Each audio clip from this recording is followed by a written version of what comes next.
ఒకసారి అందరూ మీ బైబిల్ తెరవండి. ఆదికాండం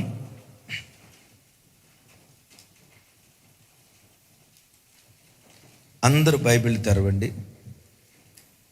25వ అధ్యాయం 27వ అధ్యాయం ఆదికాండం 27వ అధ్యాయం 26వ వచనం నుండి నేను చదువుతాను. నాతో కలిసి అందరూ గంభీరంగా చెప్పడానికి ప్రయత్నం చేయండి. నాతో కలిసి. తరువాత అతని తండ్రి అయిన ఇస్సాకు, నా కుమారుడా దగ్గరకు వచ్చి నన్ను ముద్దు పెట్టుకొనుమని అతనితో చెప్పాను. అతడు దగ్గరకు వచ్చి అతన్ని ముద్దు పెట్టుకొనెను. అప్పుడు అతడు అతని వస్త్రములను వాసన చూసి అతనిని దీవించి ఇట్లా, నేను ఇదిగో నా కుమారుని సువాసన యెహోవా దీవించిన చేని సువాసన వలెనున్నది. ఆకాశపు మంచును, భూసారమును, విస్తారమైన ధాన్యమును, ద్రాక్షరసమును దేవుడు నీకు అనుగ్రహించునుగాక. జనములు నీకు దాసులగుదురు, జనములు నీకు సాగిలపడుదురు. నీ బంధుజనులకు నీవు ఏలికవయ్యుండుము. నీ తల్లి పుత్రులు నీకు సాగిలపడుదురు. నిన్ను శపించువారు శపించబడుదురు, నిన్ను దీవించువారు దీవించబడుదురుగాక. గాక అని వచ్చినప్పుడు ఏమనాలి? అది థ్యాంక్ యూ. ఇస్సాకు వృద్ధాప్యానికి వచ్చాడు. తండ్రి నన్ను ఆశీర్వదించవా అని యాకోబు ఇస్సాకు దగ్గరకు వచ్చాడు. ఇతడు ఏషావా యాకోబా టెస్ట్ చేయటానికి, నా కుమారుడా నాకు దగ్గరగా రా, నన్ను ముద్దు పెట్టుకో. యాకోబు ముద్దు పెట్టుకునే పరంపరలో వస్త్రాల వాసన చూశాడు, వస్త్రాలను తడివి చూశాడు. ఈ ఒళ్ళు యాకోబు వల్ల ఏషావు వల్ల. ఆ తడివి చూస్తున్నప్పుడు రోమాలు అతని చేతి స్పర్శకి అందాయి. ఆ వస్త్రాల వాసన చూశాడు. ఆ వస్త్రాలలో నుండి ఇంపైన సువాసన బయలుదేరిన తోడనే ఇస్సాకు యాకోబును అన్ని రీతులుగా ఆశీర్వదిస్తున్నాడు. నాయనా, ఆకాశపు మంచు దేవుడు నీకు అనుగ్రహించునుగాక, భూసారం దేవుడు నీకు అనుగ్రహించునుగాక, విస్తారమైన ధాన్య ద్రాక్షారసాలు దేవుడు నీకు అనుగ్రహించునుగాక. నీ బంధువుల మధ్యలో నీవు ఏలికవై ఉంటావు. నీ బంధువులందరూ నీకు సాగిలు పడతారు. నేను శపించేవాడు శపించబడతాడు, నిన్ను ఆశీర్వదించేవాడు ఆశీర్వదించబడతాడని ఆ తండ్రి హృదయంలో ఎన్ని ఆశీర్వాదాలు ఉన్నాయో వాటన్నిటినీ యాకోబు మీద కుమ్మరిస్తున్నాడు. నా చేతులెత్తి మీ అందరినీ దీవిస్తున్నాను. అలనాడు యాకోబు ఏ ఆశీర్వాదాలు పొందుకున్నాడో ఈ సువార్త సభకొచ్చిన మీ ఒక్కొక్కరి జీవితాల్లో ఆ ఆశీర్వాదాల పరంపర ఒక్కొక్క బిడ్డ తల మీద నా దేవుడు కుమ్మరించునుగాక. యాకోబును దేవుడు దీవించిన దానికంటే మిమ్మును, దేవుడు మీకు ఇచ్చిన పిల్లలను, మీకు కలిగిన సమస్తాన్ని యాకోబును మించిన దీవెన మన ఒక్కొక్కరి తలల మీద దేవుడు కుమ్మరించునుగాక. మంచిది. ఈ స్థలంలో మనకు కనపడుతున్న ఇస్సాకు యేసుక్రీస్తు వారికి సాదృశ్యంగా ఉన్నాడు. ఈ స్థలంలో కనపడుతున్న యాకోబు యేసు ప్రభు నమ్ముకున్న ఒక్కొక్క విశ్వాసికి గుర్తుగా ఉన్నాడు. ఇస్సాకు యేసుక్రీస్తుతో పోలవటానికి కారణం ఏంటంటే, తండ్రి అయిన అబ్రహాముకు ఇస్సాకు బహువిధేయుడు. పరలోకపు తండ్రికి కూడా యేసుక్రీస్తు వారు బహువిధేయులు. అబ్రహాము మాటకు లోబడి బలిపీఠం ఎక్కటానికి సిద్ధపడ్డాడు ఇస్సాకు. యేసుక్రీస్తు వారైతే బలిపీఠం ఎక్కటానికి సిద్ధపడటం మాత్రమే కాదు, బలియాగం అవటానికి సిద్ధపడ్డాడు. 2000 సంవత్సరాల క్రితం కపాలమని అర్థమిచ్చే గొల్గతా పర్వతం మీద యేసుక్రీస్తు వారు బలియాగమైపోయారు కదా. అవును, ఇస్సాకు రానయ్యున్న యేసుక్రీస్తు వారికి ముంగుర్తుగా ఉన్నాడు. ఇంకొక మాటలో చెప్పాలంటే, పాత నిబంధనలో ఇస్సాకు ఏకపత్ని వ్రతుడు అంటే పవిత్రుడు. ఇక యేసుక్రీస్తు వారి పవిత్రతను గూర్చి ప్రపంచమంతా ఎరిగిన సత్యమే. మెట్టుకు ఇస్సాకు అనే పేరుకు ఒక అద్భుతమైన అర్థం. ఇస్సాకు అంటే అర్థం ఏంటయ్యి అంటే నవ్వు అని అర్థం. ఒకసారి చెప్పండి, నువ్వు కాదు, నవ్వు. ఒకసారి నవ్వండి. ఈ చీకట్లో మీరు నవ్వుతున్నారో ఏడుస్తున్నారో దేవుడికే తెలుసు. ఏమండి ఆదాం గారు, ఏమంటున్నారా? ఇస్సాకు అనే పేరుకున్న అర్థం నవ్వు అని అర్థం. ఆకాశం క్రింద భూమికి పైన బ్రతుకుతున్న ప్రతి మనిషి బ్రతికిన కొద్ది దినాలు నవ్వుతూ బ్రతకాలి. నా కుటుంబం నవ్వుతూ ఉండాలి, నా పిల్లలు నవ్వుతూ బ్రతకాలి, నా పిల్లల ముఖాల్లో ఏడ్పు చూడకూడదు, నా కుమార్తె ముఖంలో ఏడ్పు చూడకూడదు. నా పిల్లలు నవ్వుతూ ఉంటే వాళ్ళ సంతోషాన్ని చూసి నేను నెమ్మదిగా బ్రతకాలి అని ప్రతి మనిషి నవ్వుతూ బ్రతకాలి అని కోరుకుంటాడు. నేను మిమ్మల్ని ఒక మాట అడుగుతా, మీలో ఎవరైనా నాకు నవ్వుతూ బ్రతకాలని లేదయ్య గారో, బతికినంతకాలం ఏడుస్తూ బ్రతకాలనుకున్నా, నేను ఏడవటమే కాదు, నాకు ఇచ్చిన భర్తని ఏడిపించి, నాకు ఇచ్చిన భార్యని ఏడిపించి, కడుపును పుట్టిన పిల్లల్ని ఏడిపించి నేను ఏడవాలి, నా బ్రతుకు కాలం అంతా నా ఇంటి వాళ్ళందరూ ఏడ్చుదురుగాక. ఆమేనా? ఎవరైనా అంటారా? ఒకవేళ మాట అన్నారంటే డౌటే లేదు, ఇక్కడి నుంచి వాళ్ళని ఎర్రగడ్డ మెంటల్ హాస్పిటల్కి జాయిన్ చేయాలి. పిచ్చోడు తప్ప బోయాస్ చివరికి పిచ్చోడు కూడా మీకు తెలుసా, పిచ్చోడు ఎప్పుడు నవ్వుతూనే ఉంటాడు. మీరు ఎక్కడైనా చూడండి, పిచ్చోడు ఎప్పుడు నవ్వుతూనే ఉంటాడు. అంటే ఆకాశం క్రింద భూమికి పైన బ్రతుకుతున్న ప్రతి మనిషి నవ్వుతూ బ్రతకాలి. ఇదే మనిషి గుండెల్లో గూడు కట్టుకున్న కోరిక. అయితే నేను అంటాను, మీకు తెలుసా, ఆకాశం క్రింద భూమికి పైన బ్రతుకుతున్న మానవాళిలో ఏ మనుషునిలోనైనా నవ్వు పుట్టించగలిగిన ఒకే ఒక్క దేవుడు నేను ప్రకటించే నజరేయుడైన యేసుక్రీస్తు ప్రభువారు. యేసు ప్రభువారు పై నవ్వు తీసుకొచ్చేవాడు కాదు. హృదయాంతరేంద్రియాలలో నుండి ఒక మనుషుని గుండె గదిలో నవ్వును, సంతోషాన్ని, ఆనందాన్ని పుట్టించగలిగిన ఏకైక దేవుడు. ఈ రాత్రి వాక్యం వింటున్న మీ బ్రతుకులో, అయ్యా పుట్టినప్పటి నుంచి నా బ్రతుకు ఏడ్పే,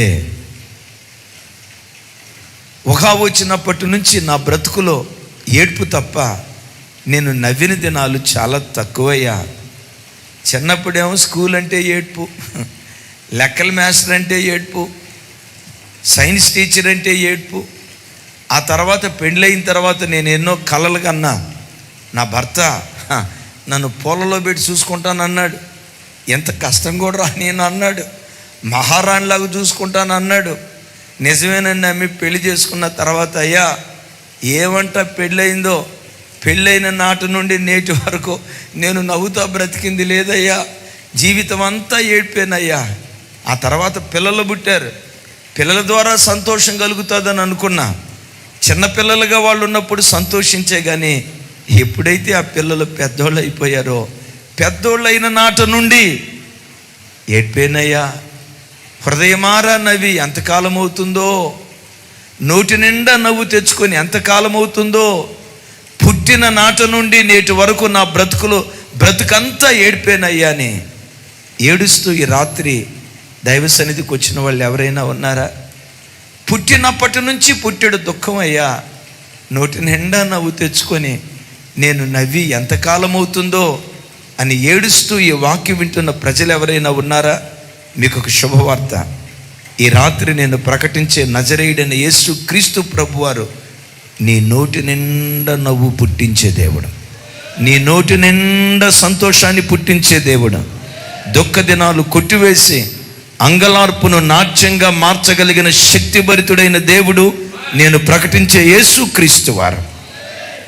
లోకంలో మనిషి నవ్వుతూ బ్రతకాలిరా తమ్ముడా అని ఆ మధ్య ఒక ఆయన పాట రాశాడు. ఎట్లా బ్రతకాలంట? నేనంట దానికి పాట ఎందుకు, ఎవడైనా నవ్వుతూనే బ్రతకాలనుకుంటాడు.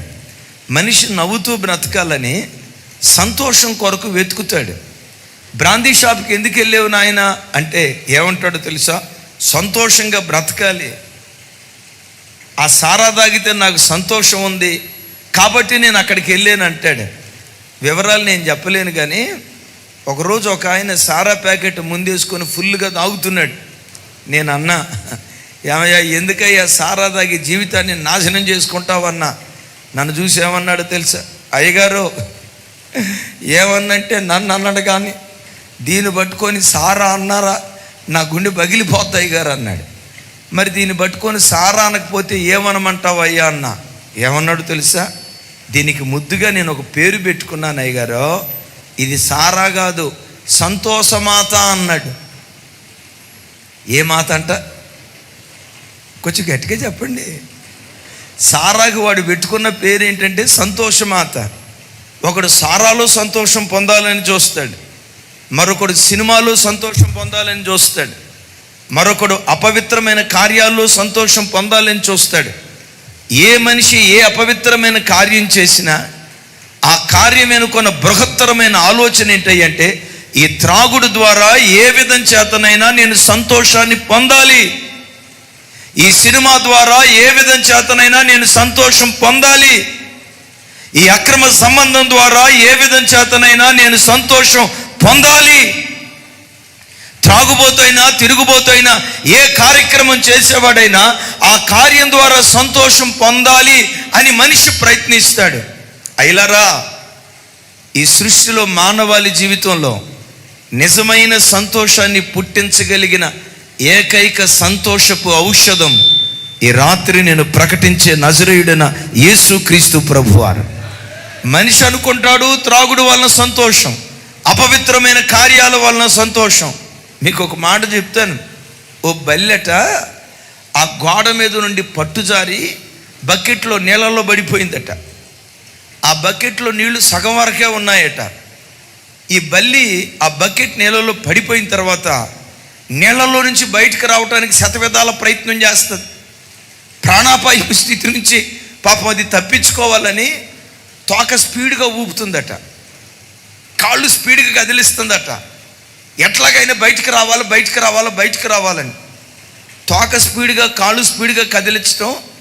గోడల మీద ఉన్న కొన్ని బల్లులు చూసి ఈ బల్లిని చూసి అనుకుంటాయి అంట, ఏమనుకుంటాయో తెలుసా?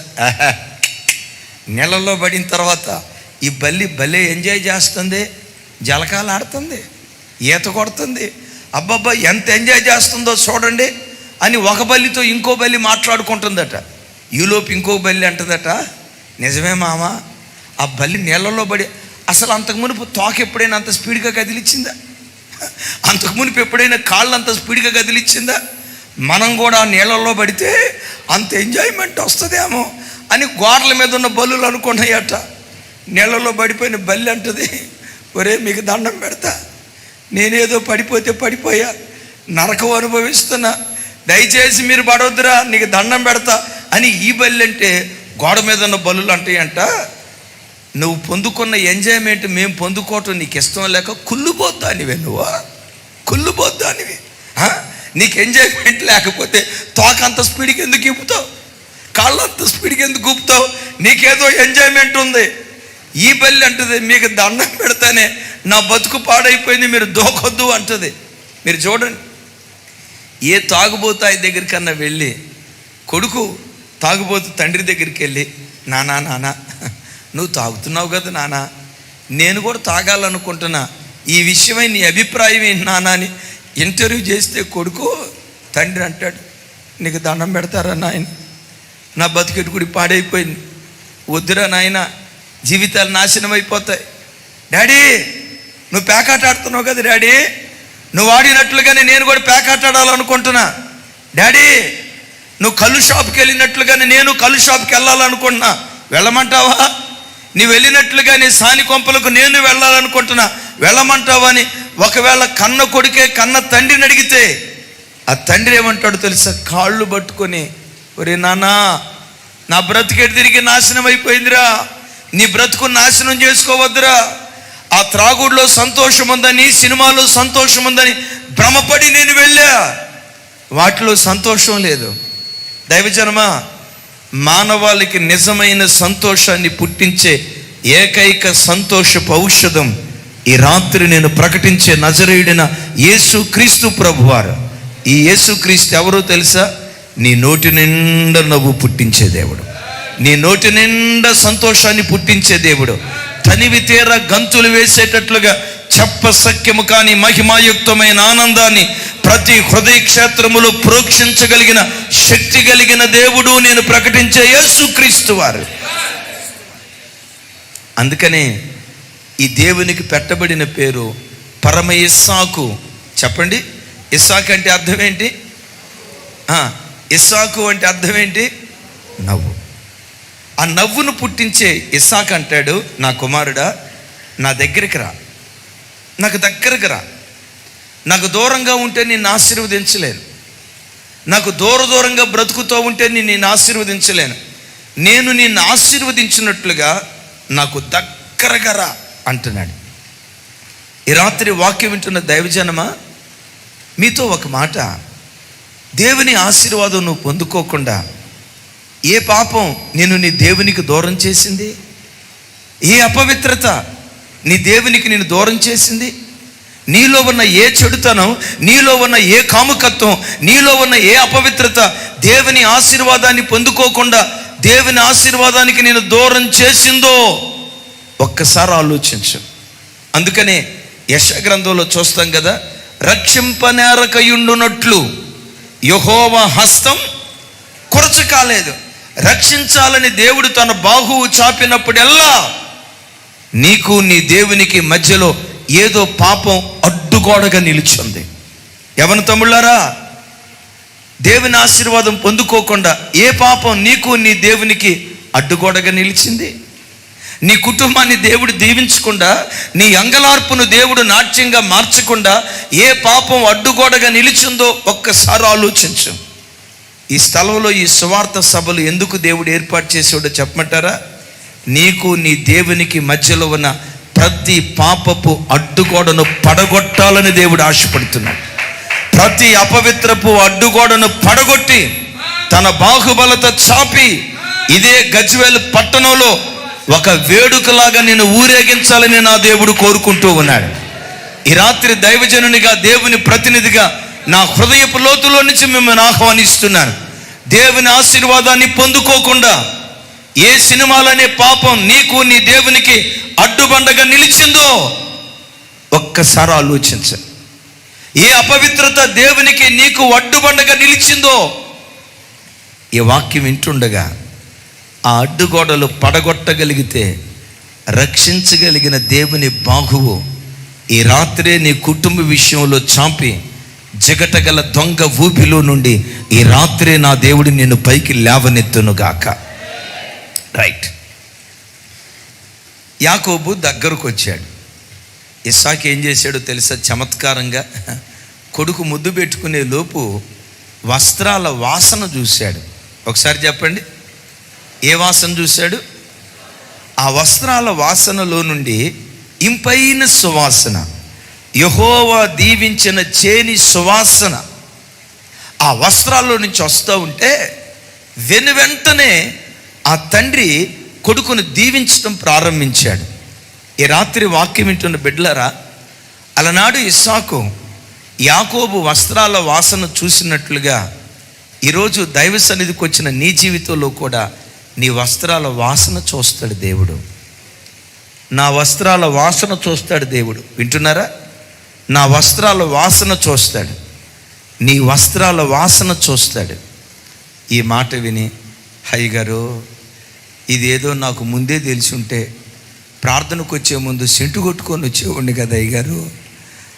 ఇప్పుడు నా వస్త్రాల వాసన చూస్తే 7ంటికి ప్రార్థనకు వచ్చాం, చప్పట్లు కొట్టి కొట్టి అలిసిపోయి చెమట పట్టింది అయ్యగారు. మరి నా వస్త్రాల నుంచి చెమట వాసన వస్తుంది కదా, ఏం చేయాలి నేను అని అంటారా? ఈ వాసన కాదు. పరిశుద్ధ గ్రంథమైన బైబిల్లో వింటున్నారు కదా, వస్త్రము ప్రవర్తనకు గుర్తు, ప్రవర్తనకు గుర్తు. వస్త్రము నడతకు గుర్తు. ప్రకటన గ్రంథంలో చూస్తాం 19వ అధ్యాయం. వస్త్రము ప్రవర్తనకు గుర్తు. దేవా నన్ను ఆశీర్వదించు అని నేను ప్రార్థన చేస్తే ప్రార్థన వింటాడు, ప్రార్థనకు జవాబిస్తాడు. బట్ ఆ ప్రార్థనకు జవాబిచ్చే ముందు నీ ప్రవర్తనను దేవుడు పరిశీలిస్తాడు, నీ నడకను దేవుడు చూస్తాడు, నీ ప్రవర్తన దేవుడు చూస్తాడు. మిమ్మల్ని అడుగుతా, ప్రవర్తన ముఖ్యమా, ప్రార్థన ముఖ్యమా? ఇంకొకసారి అడుగుతా, ప్రవర్తన ముఖ్యమా, ప్రార్థన ముఖ్యమా? ప్రేమానంద్ మీ అన్నేడి రైట్. ప్రవర్తన ముఖ్యమా, ప్రార్థన ముఖ్యమా? ఒక్కలు సరిగా చెప్పట్లేదు సార్. అమ్మ, ప్రవర్తన ముఖ్యమా, ప్రార్థన ముఖ్యమా? ఇప్పుడు ప్రవర్తన గురించి చెప్పారు కాబట్టి ప్రవర్తన అంటారు. ఇందు మూలంగా తెలియని ఫలితార్థం ఏమనగా మీరు ఏ ఎండక గొడుగు పెట్టే బ్యాచ్ అని నేను తప్పుగా అర్థం చేసుకోవాల్సి వస్తుంది. లేదు, ప్రవర్తన ముఖ్యమే, కానీ ఏది ముఖ్యం అంటే సత్ప్రవర్తనతో కూడుకున్న ప్రార్థన ముఖ్యం. ప్రార్థన ముఖ్యమే, కానీ ప్రార్థించేవాడి ప్రవర్తన మరి విశేషంగా ముఖ్యం. ఎప్పుడైనా యేసయ్యా నా ఇంట్లో ఈ కష్టం వచ్చింది తీర్చవా, నా పిల్లల విషయంలో ఈ బాధ వచ్చింది తొలగించవా, నా కుటుంబంలో ఇబ్బంది అనుభవిస్తున్న ఈ ఇబ్బంది నుంచి నాకు విడుదల దయచేయవని ఎప్పుడైనా దేవుని సన్నిధిలో నువ్వు ప్రార్థిస్తే నీ ప్రార్థన తప్పకుండా దేవుడు వింటాడు. బట్ వినే ముందు నీ ప్రవర్తనను దేవుడు పరిశీలిస్తాడు. నీ ప్రవర్తనలో నుండి యాకోబు వస్త్రాలలో నుంచి ఇంపైన సువాసన బయలుదేరినట్లుగా నీ ప్రవర్తన దేవుని మనసు గెలుచుకునేదిగా ఉంటే ఆకాశపు వాక్యులు విప్పి పట్టజాలనంత దీవెన నీ మీద కొమ్మరించి గిన్నె నిండి పొంగి పొర్లేటట్లుగా దేవుడు తన కార్యాలు చెయ్యును గాక.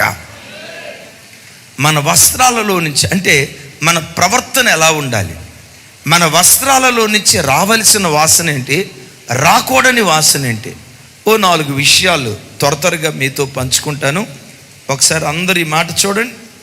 కీర్తనల గ్రంథం, అందరూ మీ బైబిల్ తెరిచి నేను చెప్తున్న మాట ఒక్కసారి గమనించండి. ఎస్, 38వ కీర్తన 5వ చరణం. 38వ కీర్తన 5వ చరణం నాతో కలిసి చెప్తారా? నా మూర్ఖత వలన కలిగిన నా గాయములు దుర్వాసన గలవై స్రవించుచున్నవి. ఒకసారి నా వైపు చూసి నాతో కలిసి చెప్పడానికి ప్రయత్నం చేయండి. నా మూర్ఖత వలన నాకు కలిగిన గాయములు దుర్వాసన గలవై స్రవించుచున్నవి. భక్తుడైన దావీదు గారు అంటాడు, నేను మూర్ఖుడిగా ప్రవర్తించా, మూర్ఖుడిగా ప్రవర్తించడాన్ని బట్టి నాకు గాయాలు కలిగాయి. ఆ గాయాలలో నుండి దుర్వాసన బయలుదేరుతుంది. అయ్యా, ఈ దుర్వాసన నేనే భరించలేకపోతున్నాను, నా చుట్టూతో ఉన్న వారికి నేను అసహ్యంగా మారిపోయాను అంటాడు. దావీదు ఎందుకు నీ వస్త్రాల్లో నుంచి దుర్వాసన వస్తుంది? గాయాలు కలిగాయ్యా. దావీదు ఈ గాయాలు ఎందుకు కలిగాయి? మూర్ఖుడులాగా నేను ప్రవర్తించానయ్యా, నా మూర్ఖత వలన నాకు గాయాలు కలిగాయి. దైవజనమా, మిమ్మల్ని ఒక మాట అడుగుతా, మూర్ఖుడంటే ఎవరు? మూర్ఖుడు అని ఎవరిని అంటారంటే, ఇది తప్పు అని తెలుసు కానీ ఆ తప్పే చేస్తాడు. తెలిసి తప్పు చేసేవాడిని మూర్ఖుడు అంటారు. తెలియక తప్పు చేస్తే అమాయకత్వం. తెలిసి ఒకడు తప్పు చేస్తే ఆ ఆ వ్యక్తిని వాక్యం ఏమంటుందంటే మూర్ఖుడు. దైవజనమా, క్రైస్తవులుగా చాలాసార్లు మనం చేసే తప్పు, అది తప్పు అని తెలుసు, దేవునికి కోపం పుట్టిస్తుందని తెలుసు, దేవుని గాయాలు రేపుతున్నావని తెలుసు, మనం చేస్తున్న కార్యాల ద్వారా యేసుక్రీస్తు వారిని పదే పదే సిలువకు అప్పగిస్తున్నాం అని తెలుసు. తెలిసి కూడా ఒకడు తప్పు చేస్తే వాడు మూర్ఖుడు. మూర్ఖుని దేవుడు ముద్దు పెట్టుకోడు, గుద్దటం ప్రారంభిస్తాడు. మూర్ఖంగా ప్రవర్తించడాన్ని బట్టి నాకు గాయాలు కలిగాయ్యా. తెలియక తప్పు చేస్తే క్షమించి చారదీస్తాడు. తెలియక తప్పు చేస్తే తండ్రి వీరేమి చేయుచున్నారో వీరెరుగరు గనుక, వీరెరుగరు గనుక వీరిని క్షమించండి అంటాడు. ఒకరోజు ఒక తల్లి నా దగ్గరకు వచ్చింది. అయ్యగారు, మీరు కళ్ళు మూసుకొని ప్రార్థన చేస్తే ఎక్కడ ఏమేం జరుగుతుందో మొత్తం మీకు తెలిసిద్దంట కదా, కొంచెం కళ్ళు మూసుకొని కొంచెం. ఎవరు చెప్పారమ్మా ఈ మాట? నేను కళ్ళు మూసుకొని ఎక్కడేం జరుగుతుందో చెప్తాను, నేను ఎప్పుడు చెప్పలేదే. కాదయ్య గారు, మీరు ప్రార్థన చేస్తే, ఎమాన్యుయల్ చర్చిలో మీరు ప్రార్థన చేస్తే, మీ సంఘంలో ప్రార్థన చేస్తే అద్భుతాలు జరుగుతాయట కదా, నా కొరకు ప్రార్థన చేయండి అంది.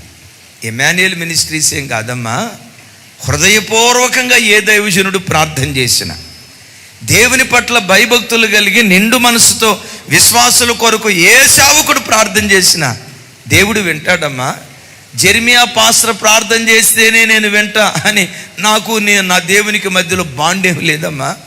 జార్జయ్య గారు ప్రార్థన చేస్తేనే నేను వింటా, జ్యోతమ్మ గారు ప్రార్థన చేస్తేనే వింటానని మాకు మాత్రమే దేవుడేం అగ్రిమెంట్ రాయలేదు. హృదయపూర్వకంగా ఎవరు ప్రార్థన చేసినా దేవుడు తప్పకుండా ప్రార్థనకు జవాబిస్తాడు. ఆమేన్. సరే, అదేదో సామెత ఒకటి ఉంది కదా, సల్లకొచ్చి ముంత దాచిపెట్టే కార్యక్రమం చేస్తున్నట్టున్నావు, అసలు ఇంతకీ నీకేం కావాలి చెప్పు అన్న. అయ్యగారు, ఒకడు నా దగ్గర ₹1,00,000 తీసుకున్న 15 రోజులు కనపడ్డాడు. అయ్యగారు, ఇప్పుడు 4 నెలలు అవుతుంది. ఎక్కడికి వెళ్ళాడో ఏమైపోయాడో నాకు కనపడలేదు. అయ్యగారు, మీరు కళ్ళు మూసుకొని ప్రార్థన చేసి ఆ అబ్బాయి ఏ జిల్లాలో ఉన్నాడో, ఏ మండలంలో ఉన్నాడో, ఏ గ్రామంలో ఉన్నాడో, ఆ గ్రామంలో ఏ ఇంట్లో ఉన్నాడో కళ్ళు మూసుకొని చెప్పండి అయ్యగారు అంది. అమ్మ, నేను కళ్ళు మూసుకొని చెప్పను, కళ్ళు తెరిసే చెప్తానన్న అంది. సరే, కళ్ళు తెరిసైనా పర్లేదు అయ్యగారు చెప్పండి అంది. నేను చెప్పే ముందు నిన్ను ఒక మాట అడుగుతా, అసలు ఆ అబ్బాయికి ₹1,00,000 ఎందుకు ఇచ్చావు? ఆ ₹1,00,000 ఎందుకు ఇచ్చావు అన్న. ఇంటి పక్క ఉంటాడు కదా అయ్యగారు, ఎవరైనా ఇబ్బందుల్లో ఉంటే సహాయం చేయమని దేవుని వాక్యం చెప్పింది అయ్యగారు, అందుకని చెప్పాను, అందుకని ఇచ్చాను అంది. మరి ఆ ₹1,00,000 ఇచ్చిన సంగతే మరి మీ ఆయనకి చెప్పకపోయావమ్మా అన్న. మీ ఆయనకి చెప్పకపోయావా నీ లోపు ఏముందో తెలుసా? అయ్యో అయ్యో అయ్యో, ఆయనకు తెలిస్తే నన్ను ఊరే చంపేస్తాడు అయ్యగారు, నన్ను భూమి మీద బ్రతకనీడు అయ్యగారు, ఆయనకి తెలియదు అయ్యగారు అంది. భర్తకు తెలియకుండా ₹1,00,000 ఇచ్చిందంటే మొత్తానికి ఇక్కడేదో మర్మం ఉండి ఉంటుంది అనుకున్నా. అప్పుడు బైబిల్లో ఒక మాట నాకు గుర్తొచ్చింది. ఇదిగో మీకు ఒక మర్మమును తెలుపు కోరుచున్నాను. ఎక్కడేదో మర్మం ఉండి ఉంటుందని చెప్పి మీ ఆయనకి తెలియకుండా ఎట్లిచ్చావమ్మా అన్నాను. ఏమందో తెలుసా అయ్యగారు, సైడ్ బిజినెస్ నేను ప్రారంభించా, ఒక్క ఆయన కష్టంతో కుటుంబాన్ని ఏమి లాక్కొని వస్తామని నేను చుట్టుపక్కల ఉన్న వాళ్ళకి అందరూ ₹5 ₹3 ఇంట్రెస్ట్కి ఇస్తే, మనం దేవుని బిడ్డలం కదా అయ్యగారు, మన యేసు ప్రభుని నమ్ముకున్న బిడ్డలం కదా అయ్యగారు, నేను ధర్మ వడ్డీ ₹1.50 వడ్డీకి మాత్రమే, ₹1.50 ధర్మ వడ్డీ ₹1.50కి ఇచ్చాను అయ్యగారు. వాడు మొదట్లో 10,000 తీసుకున్నాడు, నమ్మకంగా కట్టాడు. పదే నా దగ్గరకు వచ్చి నన్ను చూసి, నా అక్కలాగా ఉన్నావక్క, నాకు తోబుట్టువులు ఎవరు లేరక్క, అచ్చో నాకు అక్కలాగే ఉన్నావక్క, నాకు పెద్ద అక్క దొరికేవక్క అని అంటంతో వాడిని చూసి నాకు పెద్ద తమ్ముడు దొరికాడు అనుకున్నాను నేను. ఆ తర్వాత 10,000 కట్టాడు. మరలా వచ్చి అక్క మా పెద్దక్క 20,000 కావాలక్క అన్నాడు. వడ్డీ వస్తుంది కదా అని, తమ్ముడా 20,000 కాకపోతే 30,000 తీసుకోరా అని 30,000 ఇచ్చిందట. 30,000 కూడా 3 నెలలు నమ్మకంగా వడ్డీ కట్టాడట. అయిపోయింది. మొత్తం ఆ 30,000 తీసుకొచ్చాడట. 2 నెలల తర్వాత అక్క పెద్దక్క నీ తమ్ముడికి పెద్ద ఆపద వచ్చిందక్క, ఈసారి 1,00,000 కావాలక్క అన్నాడట. 1,00,000 కాకపోతే 1,50,000 తీసుకో తమ్ముడా. సరే ప్రస్తుతానికి 1,00,000 ఉన్నాయని 1,00,000 రూపాయలు ఇచ్చిందట. ఆ 1,00,000 రూపాయలు తీసుకున్న 15 రోజులు కనపడ్డాడట. ఆ తర్వాత 5 నెలలు బట్టి వాడు కనపట్టలేదట. 5 నెలలు బట్టి కనపట్టలేదట. నేను మనసులో అనుకున్నాను, దేవా వాడు జీవితంలో ఇంకెన్నడు ఏం తమ్ముడా కనపడకుండును గాక. నేను అనలేదు, అంత పెద్ద మాట అనలా. ముగింపులో ఏముందో తెలుసా, అయ్యగారు ఈ వడ్డీ వ్యాపారాలు అన్యులందరికీ బాగా కలిసి వస్తే మనకెందుకు కలిసి రాదు అయ్యగారు అంది. పెద్ద ప్రశ్నే అడిగింది. అప్పుడు నేనేమన్నాను తెలుసా, వడ్డీ వ్యాపారం తప్పు అని అన్యులకు తెలియదు, వడ్డీ వ్యాపారం తప్పు అని దేవుని వాక్యం అంటుంది. చర్చిలో ఈ వాక్యం విన్నావా, వడ్డీ వ్యాపారం చేయకూడదని? 5 రూపాయల వడ్డీ, 10 రూపాయల వడ్డీ, వడ్డీకి డబ్బులు ఇచ్చి పేద బిడ్డల రక్తాన్ని పీల్చుకు తినకూడదని లేఖనాల్లో రాయబడిన మాట నువ్వు ఎరుగుదువా?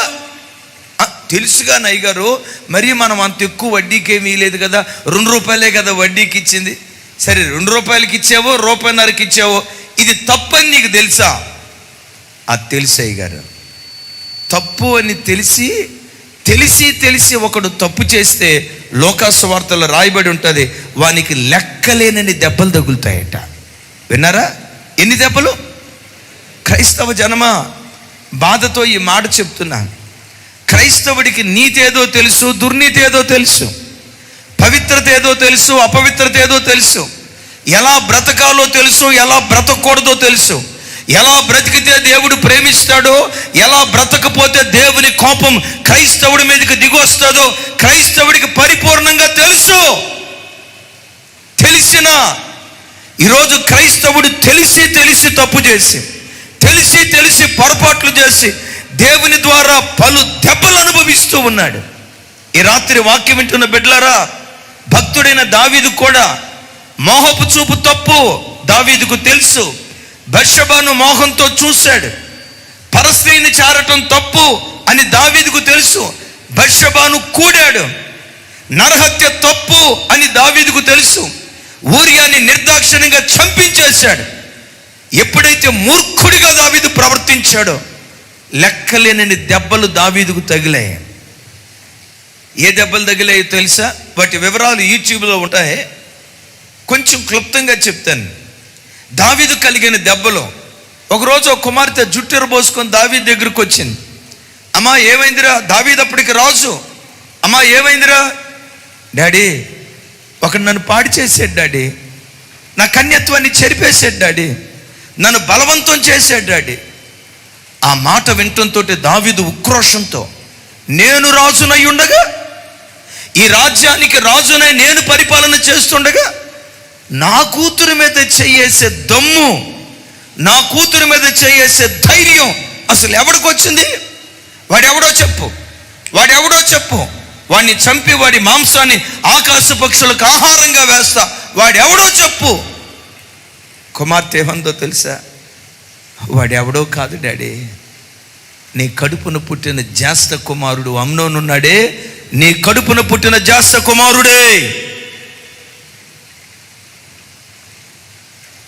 నిశ్శేషుడై దావీదు నిలవబడిపోయాడు. ఆ తర్వాత అబ్షాలోము చంపబడ్డాడు. ఆ తర్వాత ఆదోనియా భయంకరమైన పరిస్థితి. గాయాలు ఎందుకు కలిగాయి? మూర్ఖుడిగా ప్రవర్తించడాన్ని బట్టి నా జీవితంలో గాయాలు కలిగాయ్యా. ఈ రాత్రి వాక్యం వింటున్న బిడ్డలారా, నీ జీవితంలో కూడా నష్టం మీద నష్టం, ఆపద మీద ఆపద, ఓటమి వెంబడి ఓటమి, దుఃఖం వెంబడి దుఃఖం, పుట్టెడు దుఃఖం గుండెల్లో గూడు కట్టుకుందా? ఎక్కడైనా మూర్ఖురాలుగా ప్రవర్తించావేమో, ఎక్కడైనా మూర్ఖుడిగా ప్రవర్తించావేమో ఒక్కసారి ఆలోచించు. అవునయ్యా, చాలా సందర్భాల్లో తెలిసి నేను మూర్ఖుడిగానే ప్రవర్తించా. నా మూర్ఖ ప్రవర్తనే నాకు గాయాలు కలగటానికి కారణమైంది, నాలో నుంచి దుర్వాసన రావటానికి కారణమైంది. మరి ఈ దుర్వాసన పోవాలంటే ఏం చేయాలి? ఏం చేస్తే నా గాయాలు కలిగిన ఆ ఆ దుర్వాసన తొలగించబడి నా గాయాలు కట్టబడతాయి.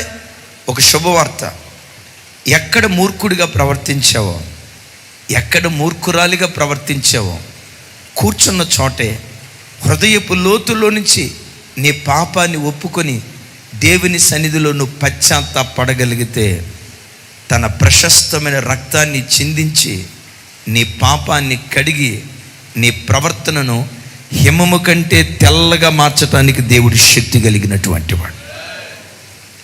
నేను భక్తిపరుణ్ణి అన్నట్లు నువ్వు వేషం వేసుకోకుండా, నేను నీతిపరుణ్ణి అన్నట్లుగా నువ్వు వేషం వేసుకోకుండా, ఎక్కడ పడిపోయావో, ఎక్కడ జారిపోయావో, ఏ అపవిత్రపు ఊబిలో చొచ్చుకుపోయావో, ఏ పాపపు ఊబి లోకంలోకి నిన్ను లాగివేసిందో, అయ్యా మోహపు చూపు అనే పాపం నన్ను లాగివేసిందయ్యా, సెల్ ఫోన్ అనే పాపం నన్ను లాగివేసిందయ్యా, చాటింగ్ అనే పాపం నన్ను లాగివేసిందయ్యా, సెల్ ఫోన్లో బూతు బొమ్మలు అనే పాపం నన్ను లాగివేసిందయ్యా, సినిమా అనే పాపం నన్ను లాగివేసిందయ్యా, అక్రమ సంబంధాలు అనే పాపం నన్ను లాగివేసిందయ్యా అని నీ పాపపు స్థితి ఉన్నది ఉన్నట్లుగా ఈ రాత్రి ఒప్పుకోగలిగితే నమ్మదగిన వాడు, నీతిమంతుడు.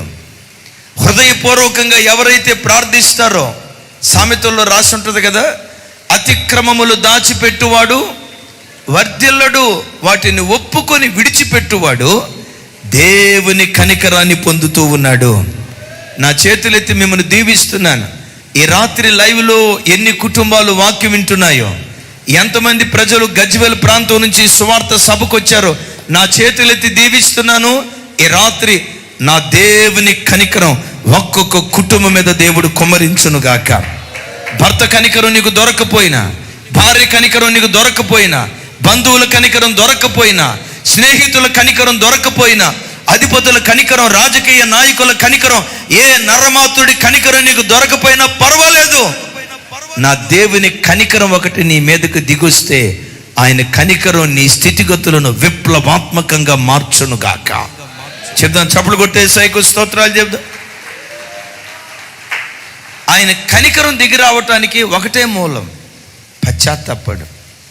ఏ బురదలో కూరుకుపోయావో, ఎక్కడ ఏ ఏ విషయాల్లో దేవుని గాయాలు రేపావో, దేవుని సన్నిధిలో నువ్వు పశ్చాత్తాపడితే ఆయన కార్చిన పవిత్ర రక్త ధారలో నీ పాపపు వస్త్రాలను కడిగి హిమము కంటే తెల్లని వాడిగా నా దేవుడు తన రక్తం ద్వారా నిన్ను మార్చునుగాక.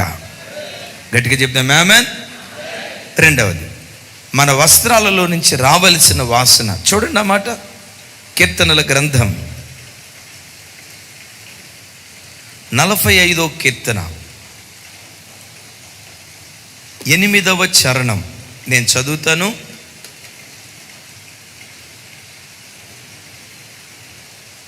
నాతో కలిసి అందరూ చెప్పడానికి ప్రయత్నం చేయండి. నీ వస్త్రములెల్లా గోపరస వాసనే, అగరు వాసనే, లవంగి పట్ట వాసనే. ఇక్కడ 3 వాసనలను గూర్చి లేఖనాల్లో రాయబడింది. ఇస్సాకు యాకోబు యొక్క వస్త్రాల వాసన చూస్తున్నాడు. ఈ రాత్రి నీ వస్త్రాల వాసన కూడా చూస్తున్నాడు. నీ వస్త్రాలలో నుండి పవిత్రమైన సువాసన బయలుదేరితే యాకోబును దీవించిన దేవుడు ఈ రాత్రి ఈ స్థలములో నిన్ను దేవుడు దీవించటం ప్రారంభిస్తాడు. రెండవది, మన వస్త్రాల్లో నుంచి రావలసిన వాసన ఇక్కడ అంటాడు, నాతో కలిసి చెప్పండి, నీ వస్త్రములెల్లా గోపరస వాసనే. ఏ వాసన? గోపరసం అనేది అరబ్ దేశాలలో, ఇప్పుడు మన ప్రాంతాలలో తుమ్మ చెట్టు ఉంటుంది. తుమ్మ చెట్టుకు గొడ్డలితో ఘాటు పెట్టామనుకోండి, చూడండి, ఆ తుమ్మ చెట్టులో నుంచి ఏమొస్తుంది? జిగురు లాంటి పదార్థం. దాన్నే మనం ఏమంటామంటే బంక అంటాం. అవునంటారా కాదంటారా? తుమ్మ చెట్టులో నుంచి ఎర్రటి జిగురు పదార్థం ఎలా వస్తుందో, ఈ గోపరసపు చెట్టులో నుంచి చెట్టును మనం గాయపెడితే, ఘాటు పెడితే దానిలో నుంచి సువాసననిచ్చే ద్రవ పదార్థం బయటకు వస్తుంది. ఆ ద్రవ పదార్థం ఎలా ఉంటుందో తెలుసా? సువాసన భరితం. ఎఫెసీ పరిమళ వాసనగా ఉండునట్లు యేసుక్రీస్తు తను తాను అప్పగించుకున్నాడు. అటువలనే మీరును ప్రేమ కలిగి నడుచుకొనుడి అని మాట్లాడతాడు. విన్నారా ఈ మాట? మరొకసారి గుర్తుకు తెస్తాను. ఈ గోపరసపు చెట్టును ఘాటు పెడితే మెత్తగా ఉండే ద్రవరూపకం, ఆ ద్రవరూపకం ఎలా ఉంటుందంటే బహు సువాసన భరితంగా ఉంటుంది. ఆ పరిమళ వాసన క్షమాపణకు, ప్రేమకు గుర్తుగా ఉంటుంది. ఆ పరిమళ వాసన ఎఫెసీ పత్రిక 5వ అధ్యాయంలో చెప్తాడు. ఆ పరిమళ వాసన క్షమాపణకు, ప్రేమకు గుర్తుగా ఉంటుంది. క్రైస్తవ జనమ, ఒకసారి ఆలోచించండి. ఆ చెట్టును గాయపరిచినట్లుగా నీ జీవితంలో, నా జీవితంలో, నీ జీవితంలో సూటిపోటి మాటలతో నేను గాయపరిచే వాళ్ళు ఉంటారు. సూటిపోటి మాటలతో మానసికంగా నేను హింసించే వాళ్ళు ఉంటారు. సూటిపోటి మాటలతో నీకు ఏడ్పు తెప్పించే వాళ్ళు ఉంటారు. సూటిపోటి మాటలతో నేను గాయపరిచే ప్రజలు నీ చుట్టూతో ఉన్నప్పుడు దోషణకు ప్రతి దోషణ చేయకు, కీడుకు ప్రతి కీడు చేయకు, మాటకు ప్రతి మాట మాట్లాడకు, శాపానికి ప్రతి శాపాన్ని పలకకు. ఎవడైతే నీ నాశనాన్ని కోరి నిన్ను శపించాడో, నిన్ను శపించిన వాడిని క్షమించి, నిన్ను శపించిన వాడిని చేతులెత్తి నీవు ఆశీర్వదించేవాడిగా బ్రతుకుదువుగాక. మరోసారి చెప్దాం, ఆమెన్. నిన్ను పొడిచే వాళ్ళు ఉంటారు, గుచ్చే వాళ్ళు ఉంటారు.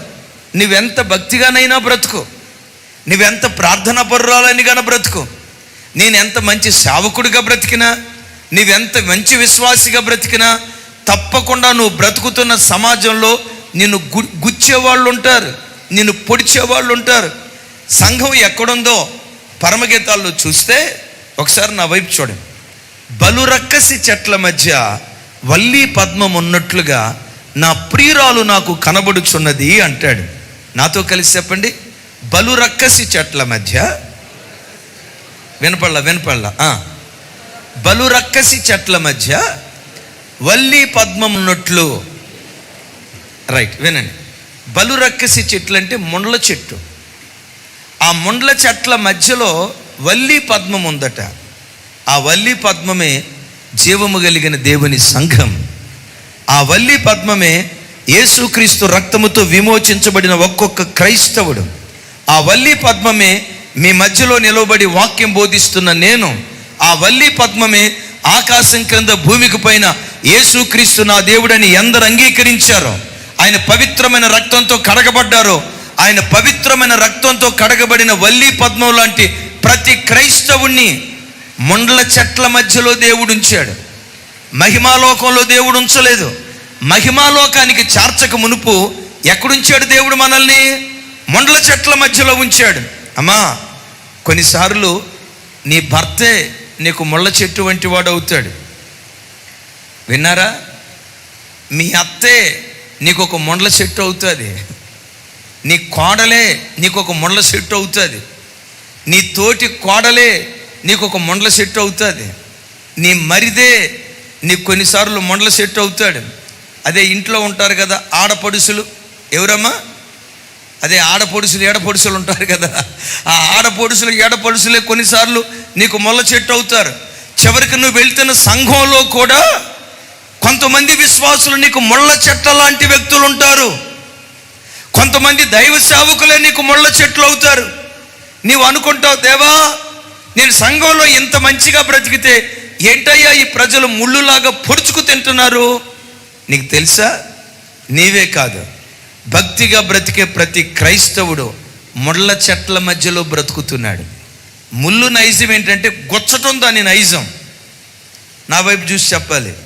ముళ్ళు నైజం ఏంటి? అరే పెద్దగా చెప్పాలి. ముళ్ళు నైజం ఏంటి? గుచ్చటం, దాని నైజం. మరి పువ్వు నైజం ఏంటి? గుచ్చిన ముళ్ళుకి, గుచ్చిన ముళ్ళు వైపు చూసి ఏ ముల్లా ఒల్లెట్టుంది, ఎరగదేస్తా జాగ్రత్త అని అంటదా? ఆ గుచ్చినోడికే సువాసన ఇస్తుంది, గుచ్చిన వాడికే పరిమళ వాసన ఇస్తుంది. నీ అత్తే నేను గుచ్చొచ్చు, నీ భర్తే నిన్ను గొచ్చొచ్చు, నీ భార్యే నిన్ను గొచ్చొచ్చు, నీ కన్న తల్లిదండ్రులే నిన్ను గొచ్చొచ్చు, కడుపున పుట్టిన పిల్లలే నిన్ను గొచ్చొచ్చు. నీ ద్వారా మేలు పొందుకొని నీకు గోతులు తవ్వటానికి ఆ వ్యక్తి బయలుదేరి నీ స్నేహితుడే నిన్ను గుచ్చేవాడిగా ఉండుండొచ్చు. గొచ్చటం వాడి నైజం, గుచ్చిన వాడికి పరిమళ వాసన వెదజల్లటం ఒక క్రైస్తవుడి నైజమయ్యుండును గాక. చప్పలు కొడితే యేసయ్యకు స్తోత్రాలు చెప్దాం. ఈ గోపురసం ఎవరికి గుర్తో తెలుసా? మన ఆరాధ్య దైవం ప్రభు అయిన యేసుక్రీస్తు వారికి గుర్తుగా ఉంది. ఎలాగో తెలుసా? యేసుక్రీస్తు వారు గెత్సెమనే తోటలో ఉన్నప్పుడు రోమా సైనికులు ఇస్కరియోతు యోధ యేసు ప్రభు వారిని పట్టుకోవటానికి గెత్సెమనే తోటకు వచ్చారు. విచిత్రం చూడండి, రోమా సైనికుల్లో మల్కు అనే ఒక వ్యక్తి, మల్కు అనే రోమా సైనికుడు అందరికంటే ముందు వచ్చి యేసు ప్రభు వారిని సంకెళ్లతో బంధించబోతున్నాడు. పేతురు గారు చూశాడండి, చూడటం కత్తి తీసాడండి. మరి యేసు ప్రభు వారికి కనపడకుండా అంతకాలం కత్తి ఎట్టా దాచిపెట్టాడో నాకు తెలియదు. ఒకవేళ మీకు ఏమైనా తెలిస్తే ప్రార్థన అయిపోయిన తర్వాత నాకు చెప్పండి. యేసు ప్రభు వారికి కనపడకుండా కత్తి దాచిపెట్టాడు. ఎట్టా దాచిపెట్టాడో ఏం చేశాడో మొత్తానికి తెలీదు.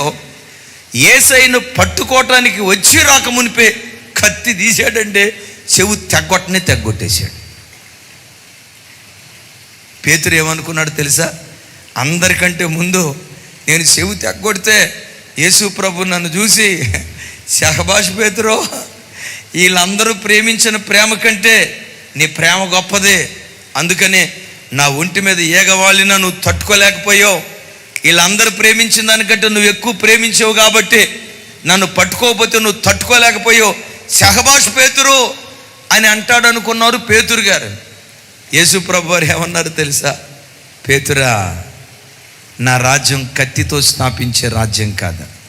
కత్తి పట్టుకున్నవాడు కత్తితోనే చేస్తాడు. కత్తితో స్థాపించే రాజ్యం కాదు నా రాజ్యం, ప్రేమతో స్థాపించే రాజ్యం నా రాజ్యం. నా రాజ్యం కత్తితో స్థాపించేది కాదు, రక్తపాతంతో స్థాపించేది కాదు, ఎదుటి వాళ్ళను చంపి, ఎదుటి వాళ్ళను కొట్టి, ఎదుటి వాళ్ళ ప్రాణాలు తీసి, ఎదుటి వాళ్ళ రక్తాన్ని ధారపోసి స్థాపించేది కాదు నా రాజ్యం. అవసరమైతే నా ప్రాణాన్నే ధారపోసి ఈ రాజ్యాన్ని నేను స్థాపించడం ప్రారంభిస్తాను. యేసయ్యకు మహిమ కలుగును గాక. పెద్దగా చెప్దాం, యేసయ్యకు మహిమ కలుగును గాక. ఇక్కడ మిమ్మల్ని ఒక మాట అడుగుతా. పేతురు వారు ఆ మలుకు యొక్క చెవులే ఎందుకు దగ్గొట్టాడో చెప్పంటారా? పేతురు గారు సేవకు రాకమునుపు చేపలు పట్టేవాడు. ఇప్పుడు చేపలు పట్టిన తర్వాత చేపలు శుభ్రం చేసేటప్పుడు కత్తితో మొట్టమొదటి ఎక్కడ దగ్గొడతారు చెప్పండి? ఎంత చక్కగా నవ్వుకుంటున్నారో చూడండి. ఏం దగ్గొడతారు చెప్పండి? చెవులే దగ్గొడతారు కదా. మా పాస్టర్ గారు సేవకు వచ్చాడు కానీ పాత అలవాటు బాలా. ఏంటి పాత అలవాటు? చెవులు దగ్గొట్టడం. అరే, చేపలంటే చెవులు దగ్గొట్టాడు కరెక్టే, చివరికి చేపల చెవులు దగ్గొట్టినాడు. ఇప్పుడు ఏకంగా మనుషుల చెవులు దగ్గొడుతున్నాడు. కొంతమంది ఉంటారు, ఎంత దేవుని దగ్గరికి వచ్చినా పాత అలవాట్లు బావు.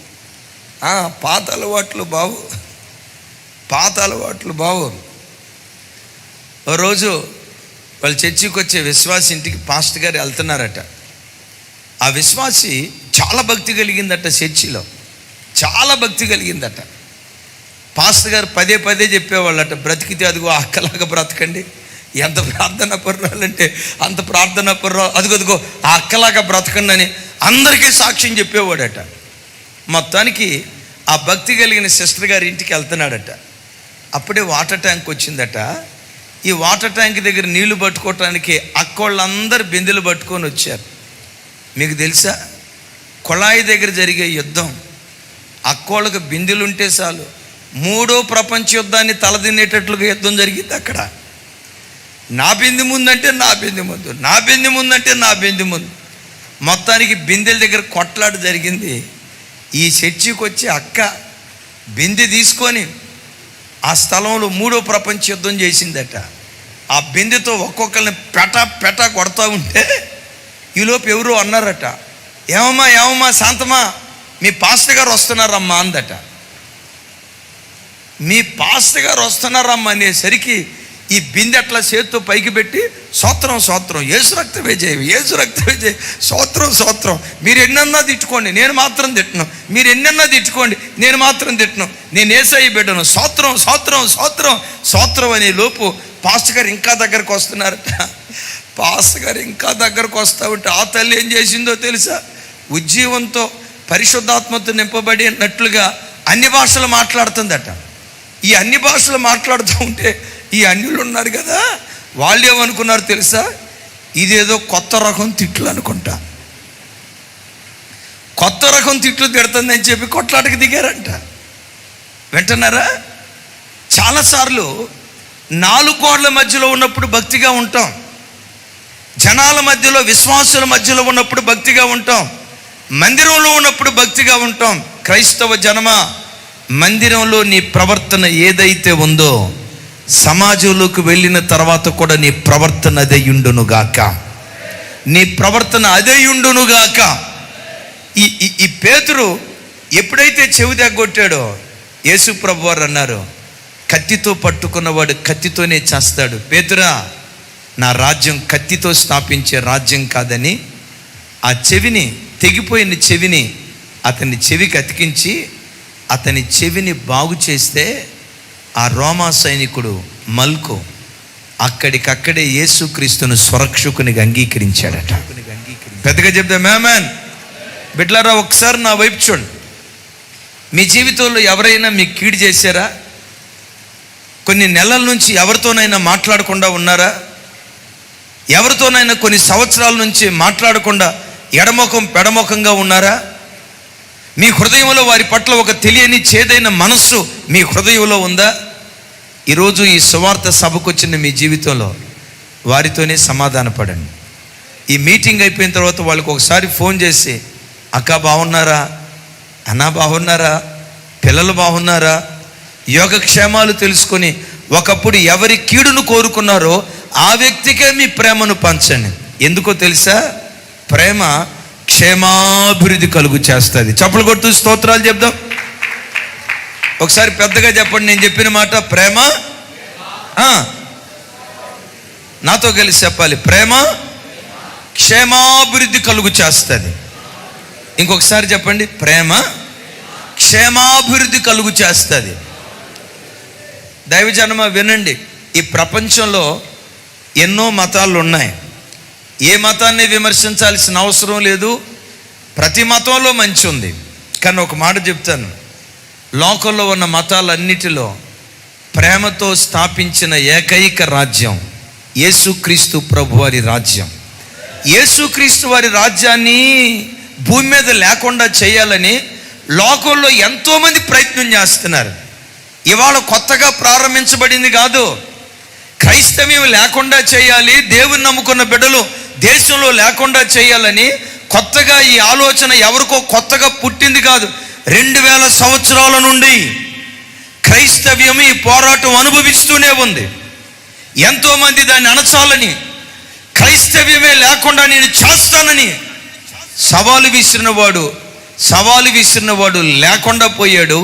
క్రైస్తవ రాజ్యం అంతకంతకు వర్ధిల్లుతూ ఉంది. ఎందుకో తెలుసా? క్రైస్తవ్యం కొట్లాటతో స్థాపించే రాజ్యం కాదు, రక్తపాతంతో స్థాపించే రాజ్యం. ఎదుటి వాళ్ళను చంపి, ఎదుటి వాళ్ళకు గాయాలు కలుగు చేసి, ఎదుటి వాళ్ళ ప్రాణాలు తీసి స్థాపించే రాజ్యం కాదు క్రైస్తవ రాజ్యం. కీడు చేసిన వాడికి కూడా కీడును కీడుతో కాకుండా కీడును మేలుతో జయించే ఏకైక రాజ్యం యేసుక్రీస్తు ప్రభు వారి రాజ్యం. హల్లెలూయా. గత 10 రోజుల క్రితం అమెరికా దేశంలో చార్లీ అనే 31 సంవత్సరాల యవ్వనస్తుని ప్రపంచ మీడియా అంతా చూస్తుండగా, వందల కొలది విద్యార్థులు అక్కడ కూర్చొని ఉండగా, కట్టుకున్న భార్య, కడుపున పుట్టిన బిడ్డలు ఎదురుగా ఉంటుండగా చార్లీ అనే వ్యక్తిని పిస్టల్తో కాల్చి చంపారు. భక్తి కలిగిన క్రైస్తవుడు అతను. 5వ తరగతిలో యేసుక్రీస్తును సురక్షకునిగా అంగీకరించాడు. అమెరికా దేశం ప్రత్యేకంగా యవ్వన బిడ్డలు ఈ ఫోర్నోగ్రఫీ నుంచి బయటికి రావాలని, అపవిత్రత నుంచి బయటికి రావాలని, డ్రగ్స్ నుంచి బయటికి రావాలని, ఆడవాళ్ళతో మగవాళ్ళతో అవాంఛనీయమైన కార్యక్రమాలు చేయకుండా యవనస్తుల మధ్యలో ఓ కెరటోలాగా అద్భుతమైన పరిచర్య చేసిన యవనస్తుణ్ణి నిర్దాక్షిణ్యంగా చంపేశారు. ఆ దేశంలో వేల మంది ఏమనుకున్నారు తెలుసా? చార్లీని చంపిన వాడు బ్రతకూడదు. ఆ బాధతో పట్టణ పెట్టుకున్నాడే 31 సంవత్సరాల యవనస్తుణ్ణి. అరే చిన్న బిడ్డ, తండ్రి ముఖం ఎలా ఉంటుందో తెలియదే ఈ బిడ్డకి. ఆ చిన్న బిడ్డలు ఇద్దరు ఉన్నప్పుడు ఆ తండ్రిని ప్రపంచం అంతా గగ్గోలు పెట్టి ఏడ్చింది. గత శనివారం మెమోరియల్ సర్వీస్ జరిగింది. ఆ మెమోరియల్ సర్వీస్లో చార్లీ గారి భార్య నిలవబడి ఏమందో తెలుసా? నా భర్తను చంపిన ఆ యవనస్తుణ్ణి మనస్ఫూర్తిగా నేను క్షమిస్తూ ఉన్నాను. ఎందుకో తెలుసా? 2000 సంవత్సరాల క్రితం కపాలమని అర్థమిచ్చే గొల్గతా పర్వతం మీద నా యేసుక్రీస్తు వారు మాట్లాడిన మాట, తండ్రి వీరేమి చేయుచున్నారు వీరెరుగరు గనుక వీరిని క్షమించండి నా ప్రభు అన్నారు. కీడుకు ప్రతి కీడు చేయకు, దోషణకు ప్రతి దోషణ చేయకు. మీరు నిలవబడి ప్రార్థించున్నప్పుడల్లా మీ శత్రువుల కొరకు ప్రార్థించండి. శత్రువు కూడా ప్రేమను పంచండి. మా ప్రభు మాకు ఏది నేర్పాడో, మా ప్రభు మాకు నేర్పిన దానిని బట్టి నా భర్తను చంపిన ఆ యవనస్తుని మనస్ఫూర్తిగా నేను క్షమిస్తూ ఉన్నాను.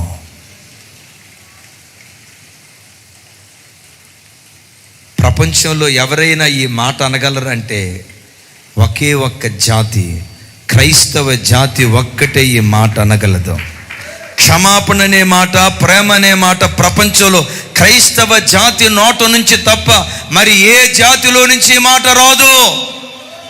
అదేమి సార్, కట్టుకున్న భర్తను చంపితే క్షమాపణ, చిన్న వయసులో విధవరాలైతే క్షమాపణ, చిన్న బిడ్డలు తండ్రి లేని అనాథలైతే క్షమాపణ. ఎస్, యేసుక్రీస్తు రక్తం ఎవరిలో ప్రవహిస్తుందో వాడు దోషణకు ప్రతి దోషణ చేయుడు, కీడుకు ప్రతి కీడు చేయుడు, నాశనానికి ప్రతి నాశనాన్ని కోరడు. కీడు చేసిన వాడికి కూడా మేలు చేసే చేతులే నిజమైన క్రైస్తవుని చేతిలో. తల్లి ఒకసారి నా వైపు చూడు. నీ వస్త్రాల నుంచి ఏ వాసన వస్తుంది? ద్వేషం, పగ, ఈర్ష్య. నిన్నెవరైనా ఒక మాట అంటే ఇక ఆ వ్యక్తి ముఖం వైపు చూడకుండా కొన్ని సంవత్సరాల పాటు అలిగి అలాంటి మనస్తత్వం నీలో ఉందా? తమ్ముడు నా వైపు చూడు. వాళ్ళు మంచోళ్ళు కాదు, వీళ్ళు మంచోళ్ళు కాదని కొన్ని సంవత్సరాల నుంచి ప్రజల మీద శత్రుత్వం కలిగి హృదయం నిండా ద్వేషం పెట్టుకొని వచ్చావా? ఎవరి మీదైనా పగ పెట్టుకొని వచ్చావా? హృదయంలో ఎవరి పట్లైన కోపం నీ జీవితంలో ఉందా? ఈ వాక్యం వింటుండగా పశ్చాత్తాపడి, యేసయ్యా నీలాంటి క్షమాపణ నాకు దయచేవా, నీలాంటి ప్రేమ నాకు దయచేవా అని అడుగు. నీ వస్త్రాలలో నుండి క్షమాపణ, ప్రేమ అనే సువాసన బయలుదేరితే ఇస్సాకు యాకోబును ఆశీర్వదించినట్లుగా ఈ గడ్డ మీద పరమ ఇస్సాకుగా పిలువబడుతున్న యేసుక్రీస్తు నిన్ను, నీ పిల్లలను, నీ పిల్లల పిల్లలను నా దేవుడు ఆశీర్వదించును గాక. గట్టిగా చేతులెత్తి చెప్దాం హల్లెలూయా. కొంచెం గట్టిగా హల్లెలూయా. ఈ మాట చెప్పి తర్వాత విషయానికి వెళ్తాను. ఒకరోజు ఒక తల్లి వచ్చింది, 30 సంవత్సరాల వయసు. ఎందుకో ఆమెకు బల్లెవ్వటానికి మనస్కరించలా. ప్రభువారి రక్తమాంసాలు ఇవ్వటానికి ఆ రోజుల్లో బల్లెవ్వటానికి మనస్కరించలా. అయ్యగారు నాకు ఎందుకు బల్లెవ్వలేదు అంది. నీ అత్తతో నీకు సమాధానం ఉందా అన్న. మీ అత్త కోడలు సమాధానంగా ఉంటున్నారా? నీ అత్తతో నీకు సమాధానం ఉందా అన్న. ఏమందో తెలుసా? ఇదేం కొత్త విషయం కాదు కదా అయ్యగారు, 25 సంవత్సరాల నుంచి మా అత్తతో మాట్లాడట్లే, ఇదేమన్నా కొత్తగా ఉందా అంది. మరి 25 సంవత్సరాల నుంచి బల్లలో పాలు పంపులు పొందుతున్నావా? పొందుతున్నాను అయ్యగారు. అరే ఇప్పుడు నీకు 40 సంవత్సరాల వయసు వచ్చిందమ్మా, బాప్తిస్మం తీసుకొని 15 సంవత్సరాలు అవుతుంది, పెళ్ళై ఇన్ని సంవత్సరాలు అవుతుంది, మీ అత్తతో సమాధానం ఉందా అన్న. ఏమందో తెలుసా అయ్యగారు, నా అత్త అన్న మాటలు, నన్ను అన్న మాటలు, భూమి మీద ఇంకే ఆడదాన్నైనా అంటే అసలు ఏ ఆడదే కాపురం చేయదు అయ్యగారు. నేను కాబట్టి ఓర్చుకున్నాను అయ్యగారు మా అత్తని. మా అత్త మామూలు అత్త కాదని ఏడ్చి ఏడ్చి, మా రాజశేఖర అయ్య గారి భాషలో చెప్పాలంటే ఏడ్చి ఏడ్చి ఒక అరబక్కీటు ఏడ్చి ఏడ్చి ఇంత ఏం పెట్టిందమ్మా అన్నాను. ఏమందో తెలుసా?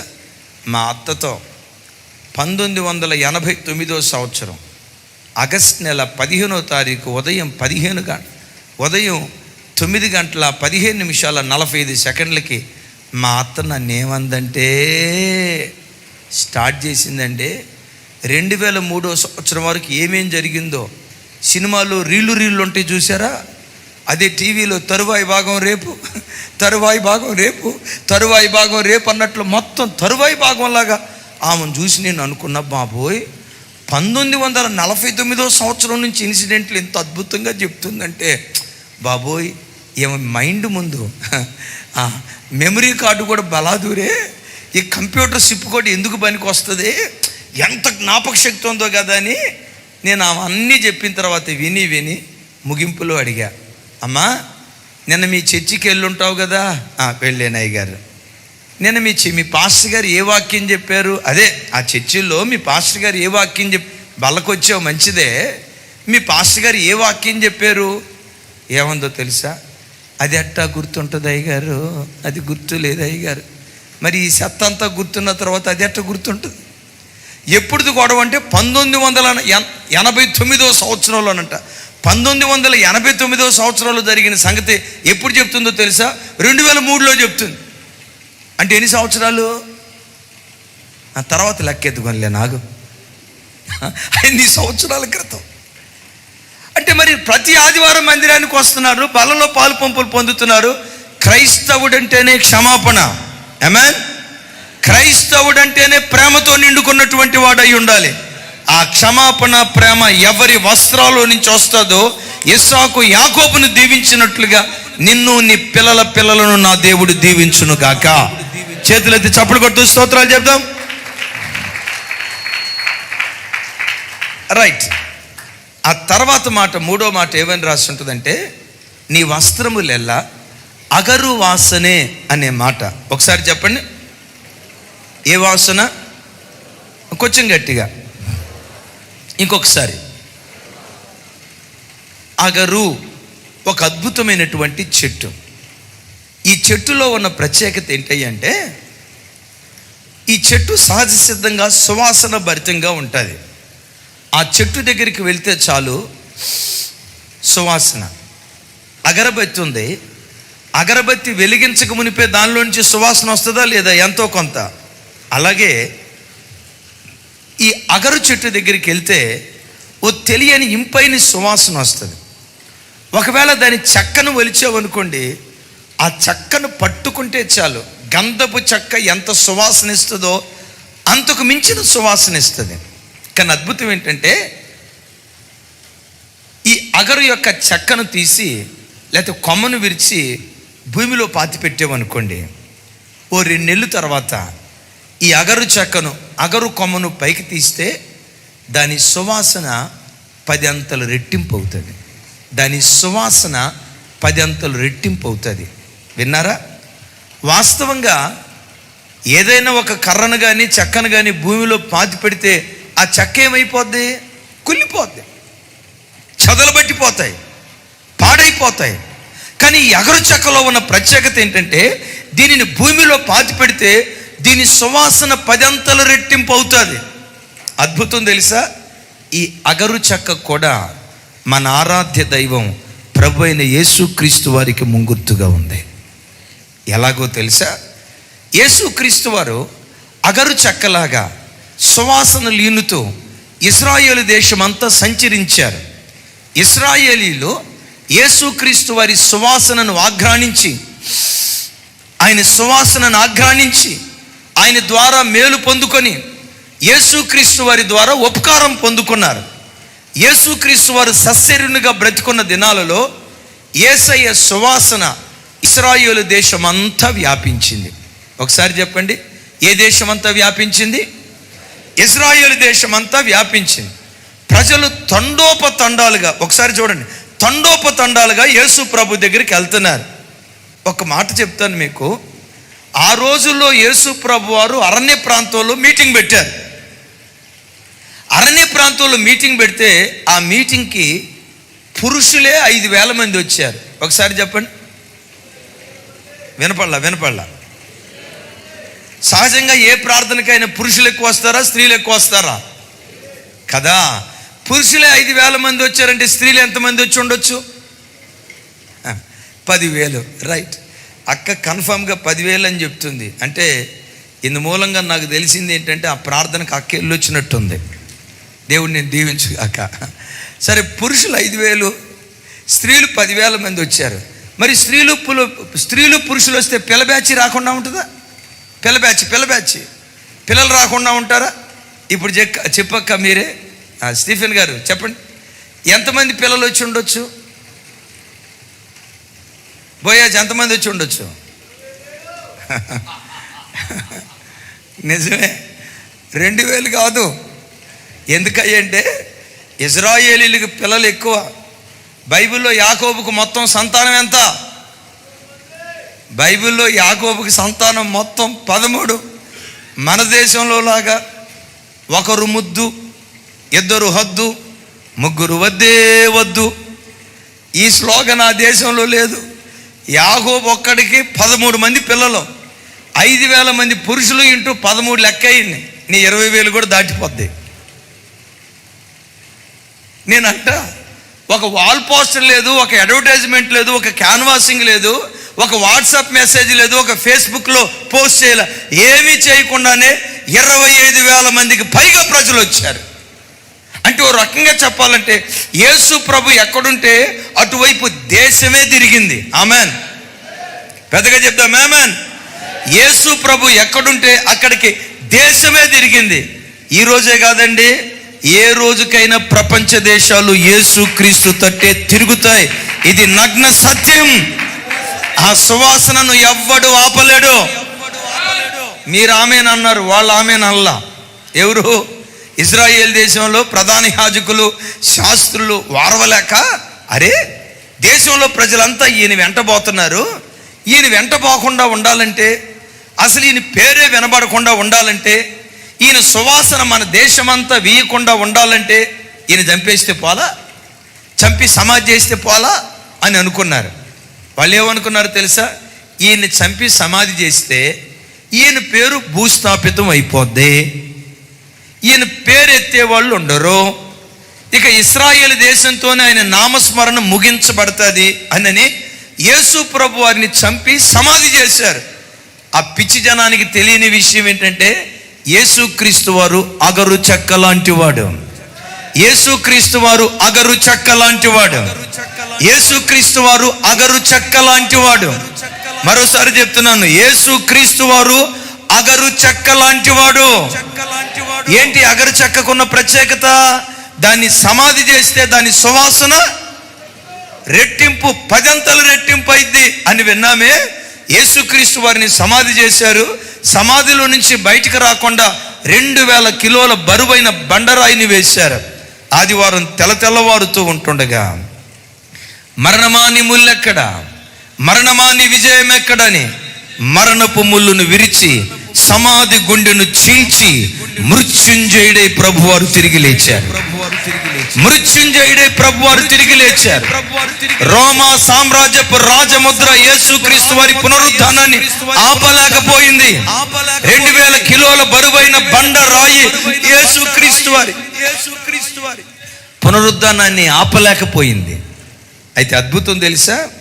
ఎప్పుడైతే మృత్యుంజయుడై యేసుక్రీస్తు వారు తిరిగి లేచారో యేసుక్రీస్తు వారి సువాసన ఇశ్రాయేలు దేశమంతా వ్యాపించడం మాత్రమే కాదు, ఇశ్రాయేలు దేశపు సరిహద్దులు దాటి ఆయన సువాసన ప్రపంచ దేశాలకు విస్తరించడానికి దేవుడు కృప చూపించాడు. పెద్దగా చెప్దాం ఆమేన్. యేసుక్రీస్తు వారు సమాధి చేయబడక మునుపు ఆయన సువాసన ఏ దేశం వరకు వ్యాపించింది? పెద్దగా చెప్పాలి. ఆయన పునరుద్ధానుడే లేచిన తర్వాత రమారమి ఇప్పుడు 200 దేశాలు ఉన్నాయి కదా. యేసుక్రీస్తు వారి నామస్మరణ 2000 దేశాల్లో మారుమోగటానికి దేవుడు కృప చూపించాడు. ఇప్పుడు చెప్పండి, యేసుక్రీస్తు వారు ఎవరో తెలుసా? అగరు చెక్క. ఆమెన్. యేసుక్రీస్తు ఎవరో తెలుసా? అగరు చెక్క. తొక్కే కొద్దీ ప్రపంచంలాగా ప్రభు పైకి లెగుస్తాడు. ఎవడు వణచాలనుకున్నాడో, ఎవడు తొక్కాలనుకున్నాడో, తొక్కాలనుకునే ప్రయత్నం చేస్తున్న వ్యక్తుల మధ్యలోనే ఒక ఉప్పినలాగా, ఒక కెరటంలాగా, ఒక ప్రపంచంలాగా లేవనెత్తబడటానికి యేసుక్రీస్తు వారు శక్తి కలిగినటువంటి వాడు. క్రైస్తవ జనమ, ఒకసారి మీరు ఆలోచించండి. మీ జీవితంలో కూడా మీరు ఎంత నమ్మకంగా, యథార్థంగా ఉద్యోగ స్థలంలో బ్రతుకుతున్నా మిమ్మల్ని తొక్కాలని కొంతమంది ప్రయత్నం చేస్తారు. వీడు పైకి రాకూడదు, వీడి ఉద్యోగంలో పైకి రాకూడదు, వీళ్ళ కుటుంబం ఎదగకూడదు, వీళ్ళ పిల్లలు పైకి రాకూడదు, వీళ్ళ సంసారం బాగుపడకూడదు, వీళ్ళు ఎలాగైనా తొక్కబడాలని, నీ సేవను తొక్కాలని కొంతమంది ప్రయత్నం చేస్తారు. నీ పిల్లల్ని తొక్కాలని కొంతమంది ప్రయత్నం చేస్తారు. నీ సంసారం ముక్కలు ముక్కలైపోవాలి, నీ పిల్లలు చిన్న భిన్నమైపోవాలని కొంతమంది తొక్కాలని ప్రయత్నం చేస్తారు. నీ దేవుడు ఎవరో తెలుసా?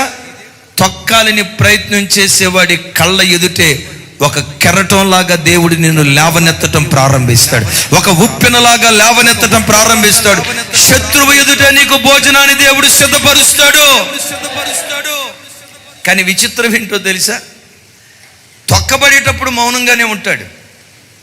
వినండి వినండి, సింహాల బోనులో పడకుండా కాపాడా, పడినా కాపాడా? అగ్నిమంటల్లో పడకుండా కాపాడా, పడినా కాపాడా? నీ దేవుడు కూడా సింహాల బోనులోకి తీసుకెళ్తాడు, నిన్ను అగ్ని మంటల్లోకి తీసుకెళ్తాడు. ప్రజలు తొక్కేటప్పుడు తొక్కబట్టడానికి దేవుడు అనుమతిస్తాడు. నువ్వు అనుకుంటావు, దేవా వాడు నన్ను ఇలా దొక్కుతున్నాడు, నా మీద నీకు జాలి లేదా? నా మీద నీకు కనికరం లేదా? ఏంటి ప్రభా ఇది?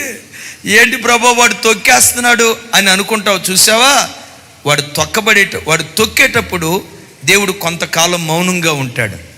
వాడు తొక్కే కాలం పూర్తయిన తర్వాత వాడి కళ్ళ ముందే వాడు ఊహల్లో కూడా నేను రీతిలో నిన్ను, నీ పిల్లను ఒక ప్రపంచంలాగా దేవుడు లేవనెత్తటం ప్రారంభిస్తాం. చప్పలు కొడుతూ స్తోత్రాలు చెప్దాం. నేనెప్పుడు ఈ మాట చెప్తాను. రబ్బర్ బంతిని తీసుకొని బలంగా నేలకేసి కొట్టేవనుకోండి, బంతి ఏమైద్ది? మెల్లిగా కొడితే కొంచెమే లేచేది, ఇంకొంచెం బలంగా కొడితే ఇంకొంచెం పైకి లేచేది. బాగా బలం ఉపయోగించి కొడితే ఎంత బలంగా బంతిని నేలకు కొడతామో అంత ఉవ్వెత్తున లేస్తుంది. నీ జీవితంలో ఒకవేళ బలంగా నేలకు కొట్టబడుతున్నావా, ఒకరోజు రాబోతుంది ఉవ్వెత్తున లేచే దినాలు నీ బ్రతుకులో నిశ్చయంగా దేవుడు నీకు అనుగ్రహిస్తాడు. ఆమెన్. బలంగా బంతితో కొట్టేటప్పుడు దెబ్బ నీకు తగులినట్లు అనిపిస్తుందేమో, కొంచెం కాలం ఓర్చుకో. ఎక్కడ తొక్కబడ్డావో, ఎక్కడ కొట్టబడ్డావో అక్కడే రివ్వున లేచే కృప దేవుడు నీకు అనుగ్రహించును గాక. ఓ మాట చెప్తా. అయితే దాని బలం 100 అధికం కావాలంటే అది ఎక్కడ దాచబడింది? ఇందాక చెప్పే కదా, ఎక్కడ దాచబడింది? భూమి లోపల దాచబడింది. క్రైస్తవ జనమా, క్రైస్తవుడికి కూడా ఎప్పుడు మరుగై ఉండే జీవితం కావాలి. క్రైస్తవుడు ఎప్పుడు దేవుని కోసం ఎంత చేసినా, దేవుని కొరకు ఎన్ని కార్యాలు చేసినా ఎప్పుడు మరుగుగా ఉండటానికి ఇష్టపడు. ఎంత మరుగుగా ఉంటావో అంత వెలుగులోనికి దేవుడు నేను తీసుకొస్తాడు. పెద్దగా చెప్పండి ఆ మాట. ఏమన్నాను? ఎంత మరుగుగా ఉంటావో అంత వెలుగులోనికి తీసుకొస్తాడు. ఎప్పుడు మీరు వెళ్తున్న సంఘాల్లో కానీ, మీరు బ్రతుకుతున్న పరిచర్యల్లో కానీ ఘనతను కోరుకోకండి, గౌరవాన్ని కోరుకోకండి. పదే పదే పాస్టర్ గారు నన్ను పొగడాలా, నన్ను హెచ్చించాలా, నన్ను ఘనపరచాలా అని 10 మందిలో గుర్తింపు కోరుకోకండి. సంఘాలలో కానీ బ్రతుకుతున్న చోట ఎంత మరుగుగా ఉంటావో అంత వెలుగులోనికి దేవుడు తీసుకొస్తాడు. పెద్దగా చెప్దామా? ఆమేన్. ఎంత మరుగుగా ఉండాలో మీకు ఒక మాట చెప్తా. నాకు ఇప్పుడు దీనికి సమాధానం ఎవరైతే చెప్తారో బంపర్ ఆఫర్. ఇప్పుడు నేను అడగబోయేదానికి ఎవరైతే సమాధానం చెప్తారో బంపర్ ఆఫర్. నాకు ఆన్సర్ చెప్పిన వాళ్ళకి ₹1,00,00,000 చెక్కు రాసిచ్చిపోతా. నా దగ్గర డబ్బులు లేకపోయినా ఏ ఆదాం గారిని అడిగో, ఏ యేసురత్నం గారిని అడిగో, లేకపోతే మీ గజ్వేల్లో ఉన్న ఎవరో ఒక ఇద్దరు ఆశీర్వాదం గారినో, లేకపోతే ఎవరినో ఒకరిని అడిగి మొత్తానికి ₹1,00,000 చెక్కు రాసిచ్చిపోతా. రెడీ? నేనేం అడగబోతున్నాను, అలర్ట్గా ఉండండి. రైట్ ఆన్సర్ చెప్పిన వాళ్ళకి ₹1,00,00,000 చెక్కు రాసిచ్చిపోతా. లేకపోయినా పర్వాలా, నా దగ్గరకు వచ్చినప్పుడు ఉన్నప్పుడు ఇస్తా. నేను అడగబోయే 2 క్వశ్చన్లు, ఒక క్వశ్చన్, రెండిట్లో ఒకదానికి సమాధానం చెప్పినా ఓకే. యేసు ప్రభు వారికి 5 రొట్టెలు 2 చేపలు ఇచ్చాడే ఒక చిన్నోడు. యేసు ప్రభు వారికి 5 రొట్టెలు 2 చేపలు ఇచ్చాడే ఒక చిన్నోడు. ఆ చిన్నోడు పేరు ఎవరికైనా తెలిస్తే చేయి పైకెత్తండి. అక్క, ఇప్పుడు బైబిల్ చదివితే దొరకదు, నా వైపు చూడాలి. ఆ చిన్నోడి పేరు ఎవరికైనా తెలిస్తే చేతులు పైకెత్తండి. నన్ను అడగండి, అన్న మాకు తెలియదు, మీరన్నా చెప్పండి అని అడగండి. నాకు కూడా తెలియదు. ఎందుకు? అడు అగరచెక్కలాగా మరుగై ఉండేవాడు. నేను యేసు ప్రభు వారికి 5 రొట్టెలు ఇచ్చా, 2 చేపలు ఇచ్చా అని 10 మందికి చెప్పుకున్నవాడు కాదు. వాడు అగరు చెక్కలాగా దేవుని సన్నిధిలో మరుగై ఉండటానికి ఇష్టపడ్డాడు. సరే, రొట్టెలంతా పంచిపెట్టిన తర్వాత ఎన్ని గంపల రొట్టెలు మిగిలినాయి? పెద్దగా మిమ్మల్ని ఒక మాట అడుగుతా, దీనికైతే సమాధానం చెప్తారా? ఆ మిగిలిన 12 గంపల రొట్టెలు దేవుడు ఎవరికి ఇచ్చి ఉంటాడు? రాయబడలేదు కానీ కన్ఫర్మ్ ఆ చిన్నోడికే ఇచ్చి ఉంటాడు. మరలా అడుగుతా, ఆ చిన్నోడి పేరు ఎవరికైనా తెలుసా? సరే, ఎలీషా ప్రవక్తకి మేడ మీద గదిని కట్టి దీపం, బల్ల, పీఠం అన్నీ ఏర్పాటు చేసిందే షూనేము ప్రాంతంలో ఒక తల్లి. ఆ తల్లి పేరు ఎవరికైనా తెలిస్తే చెప్పండి. ఆయన ఎవరో చేయి పైకి ఎత్తాడు. ఏమంటే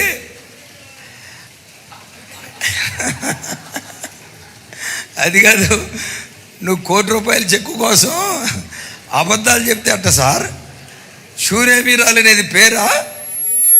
ఏమండి, ఊరు పేరు అది. ఆహా, మీ గుంటూరు తెలివితేటలు చూపించకండి ఇక్కడ. రైట్, హల్లెలూయా. రైట్, విన్నారా?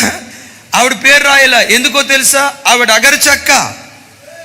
బిడ్డలారా, మీరు ఏ సంఘాలకు వెళ్తున్నారో మీ తండ్రిగా చెప్తున్నాను, సంఘాలలో ఘనతను కోరుకోకండి, గౌరవాన్ని కోరుకోకండి. అగరు చెక్కలాగా మరుగుగా ఉండండి. ఎంత మరుగుగా ఉంటారో మిమ్మల్ని, మీ పిల్లలను అంత వెలుగులోనికి దేవుడు తీసుకురావటం ప్రారంభిస్తాడు. చప్పలు కొడుతూ స్తోత్రాలు చెప్దాం. మన వస్త్రాలలో నుంచి ఆ అగరు చెక్క వాసన రావాలి. పరిశుద్ధత అనే సువాసన యాకోబు వస్త్రాల్లో నుంచి వచ్చింది. క్షమాపణ ప్రేమ యాకోబు వస్త్రాల్లో నుంచి వచ్చింది. 20 సంవత్సరాలు తండ్రి ఇంటిని వదిలిపెట్టి ఎక్కడో మరుగై ఉన్నాడు. ఎంత మరుగ్గా ఉన్నాడో అంత వెలుగులోనికి యాకోబుని తీసుకొచ్చాడు. ఆఖరి మాట ఇది చెప్పి నేను ప్రార్థన చేస్తాను. రేపు ఇంకా త్వరగా నేను వర్తమానం ప్రారంభిస్తాను. ఆఖరి మాట ఇక్కడ ఏమని రాస్తుందంటే, నీ వస్త్రములెల్లా గోపరస వాసనే. గోపరసం క్షమాపణకు, ప్రేమకు గుర్తు. అగరు మరుగై ఉన్న జీవితానికి గుర్తు. చివరి మాట లవంగి పట్ట వాసనే. ఒకసారి నాతో కలిసి చెప్పండి, ఇంకొంచెం గట్టిగా. ఏ పట్ట వాసన? లవంగి పట్ట వాసన. లవంగాలు తెలుసు కదా, చెక్క లవంగాలు. లవంగా దేని గుర్తో చెప్తా. ఎప్పుడైనా ఒకేసారి గుప్పెడు వేరుశనక్కాయలు నోట్లో వేసుకొని ధనాధనమని నవిలి తిన్నారా? తినుంటారు. ఎప్పుడైనా గుప్పెడు బఠానీలు, వేరుశనగ పప్పులు ఓ గుప్పెడు వేసుకొని ధనాధనమని ఎప్పుడైనా నవిలేరా? నవిలి తిన్నారా? ఎప్పుడైనా ఒకేసారి గుప్పెడు లవంగాలు నోట్లో వేసుకొని ధనాధన నవిలేరా?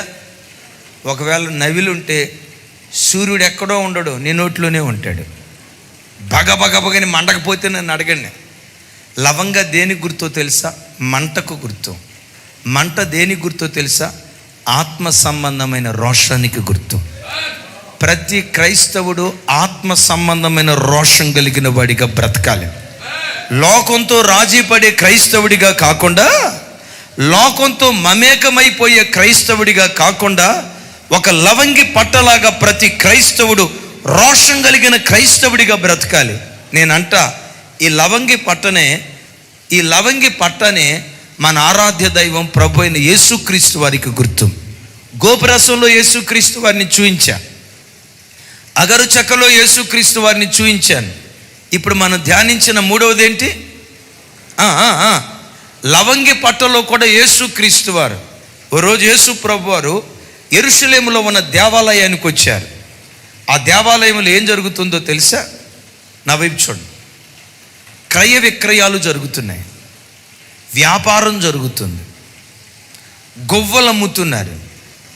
ప్రార్థన జరగాల్సిన దేవుని మందిరం దొంగల గుహగా మారిపోయింది.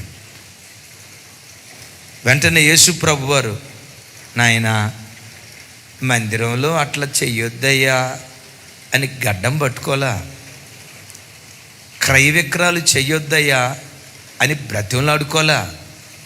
బ్రతిమలాడుకునేటప్పుడు బ్రతిమలాడుకున్నాడు. నాయనా మందిరాన్ని వ్యాపార కేంద్రంలాగా చెయ్యొద్దయ్యా అని గడ్డం పట్టుకొని బ్రతిమలాడలా. చెప్పండి ఏం చేశాడు? చెప్పాలి, ఏం చేశాడు?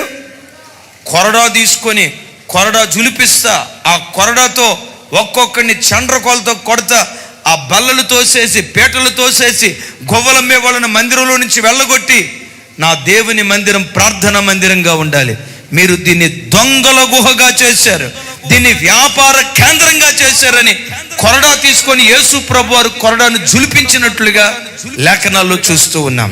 ఇప్పుడు చెప్పండి, యేసుక్రీస్తు వారు ప్రేమస్వరూపి. ఇది కాయిన్కి ఒకవైపు. ఇంకో వైపు ఏంటో తెలుసా?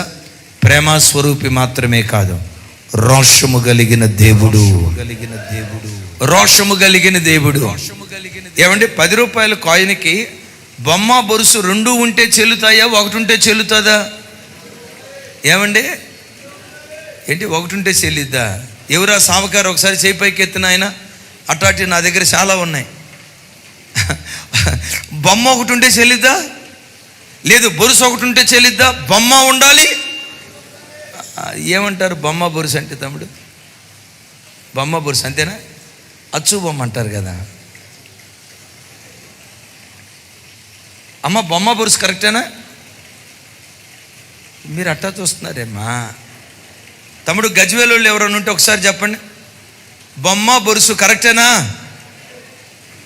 మనోడు రాజీవ్ గాంధీ ఊపినట్టు ఊపుతున్నాడు చెయ్యి. దేవుడిని దీవించుగాక. ఆమెన్, హల్లెలూయా. సరే, విందాం. కాయిన్ చల్లాలంటే బొమ్మ బొరుసు ఉండాలి. యేసుక్రీస్తు వారు ప్రేమస్వరూపి, అట్ ద సేమ్ టైం రోషము కలిగిన దేవుడు. దేవుని మందిరంలో ఏం జరుగుతుంది? వ్యాపారం. ఈరోజు కొన్ని మందిరాలు వ్యాపార కేంద్రాలు అయిపోయాయి. మన పరిచర్య విస్తరించని ఆ తొలిటి దినాల్లో ఓ రోజు జనవరి 1వ తారీఖున ఓ చర్చి వాళ్ళు నన్ను వాక్యానికి పిలిచారు. మొత్తానికి వాక్యానికి వెళ్ళాను. నేను ఎంత అరిసి వాక్యం చెప్పినా, ఎంత కేకలేసి వాక్యం చెప్పినా చర్చి పావంతు కూడా లేరు జనాలు. పావంతు కూడా లేరు. నేను ఎంత అరిసి వాక్యం చెప్పినా, ఏడ్పించినా, నవ్వించినా జనాలు మాత్రం ఇది బెల్లం కొట్టిన రాయి అంటారు చూసారా,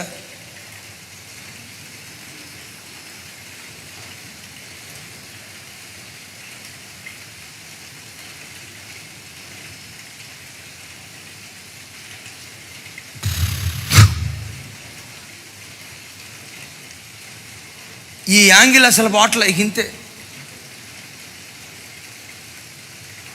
ఒరే, ఒక్కొక్క ముఖం అవతం తాగిన ముఖం ఉన్నట్టుంది, వర్షానికి తెరిచిన కోడులాగా ఉన్నాయి. వాక్యంలో ఆనందించడమే ఈ ప్రజలకు రావట్లేదే. కాస్త భారంగానే వాక్యం చెప్పాను. నేనేదో పెద్ద చర్చ అనుకొని వస్తే ఇక్కడ కనీసం పావంతు కూడా లేరు, ఒక 50 మంది 100 మంది కూడా లేరే అని అనుకొని మొత్తానికి వాక్యం అయిపోయింది. ఇక పాస్టర్ గారు ఆ వాక్యం అంతా అయిపోయిన తర్వాత ఇప్పుడు నా దగ్గరకు వచ్చి మైక్ తీసుకొని, ఇప్పుడు వేలంపాట కార్యక్రమం జరగబోతుంది, ఎక్కడెక్కడున్న భక్త మహాశైలందరూ లోపలికి రండి అన్నారు. లోపలికి రండి అంటంతో సేవల్లో పొట్టలో నుంచి సేవలు బయటకు వచ్చినట్లుగా ఎక్కడెక్కడ ఏ చెట్ల దగ్గర పొట్టల దగ్గర ఉన్నారో నాకు తెలియదు, కానీ గుంపులు గుంపులు చర్చి ఫుల్ అయిపోయిందండి. చర్చి జరిపాలా, మరి వాక్యం ప్రకటించేటప్పుడు ఒక్కడ రాలా, వేలంపాట అంటాడు, వేలంపాట ఎట్టుంటుందో చూద్దామని చెప్పి నేను కూర్చున్నా. ఆ పాస్టర్ గారు అన్నాడు, మీరు బొండ్లే పాస్టర్ గారు అన్నాడు. లేదు లేదు, నాకు ఎట్లాంటి తమాషాలు చూడటం అంటే చాలా ఇష్టం, అసలు ఏం జరిగిద్దో చూద్దాం. సరే మీ ఇష్టం అయ్యగారు అన్నాడు. ఆయన కూర్చున్నాడు. రైట్, ఎవరో యాపిల్ పళ్ళు తీసుకొచ్చారు, 1 డజన్ యాపిల్ పళ్ళు. ఆ పాస్టర్ గారు యాపిల్ పళ్ళు ఇట్లా పట్టుకొని, ఇదిగో మొట్టమొదటిసారి యాపిల్ పళ్ళు పాట, మొదటి పాట పాస్టర్ గారు నేనే పాడుతున్నాను. 1 డజన్ యాపిల్ పళ్ళు 600 రూపాయలు, ఒక్కొక్క యాపిల్ 100 రూపాయలు, 600 పాస్టర్ గారి పాట 600 అనేసరికి, పాస్టర్ గారు 600 అనేసరికి పాస్టర్ గారు తక్కువ తిందా? పాస్టర్ గారిదే 600 అయితే నా పాట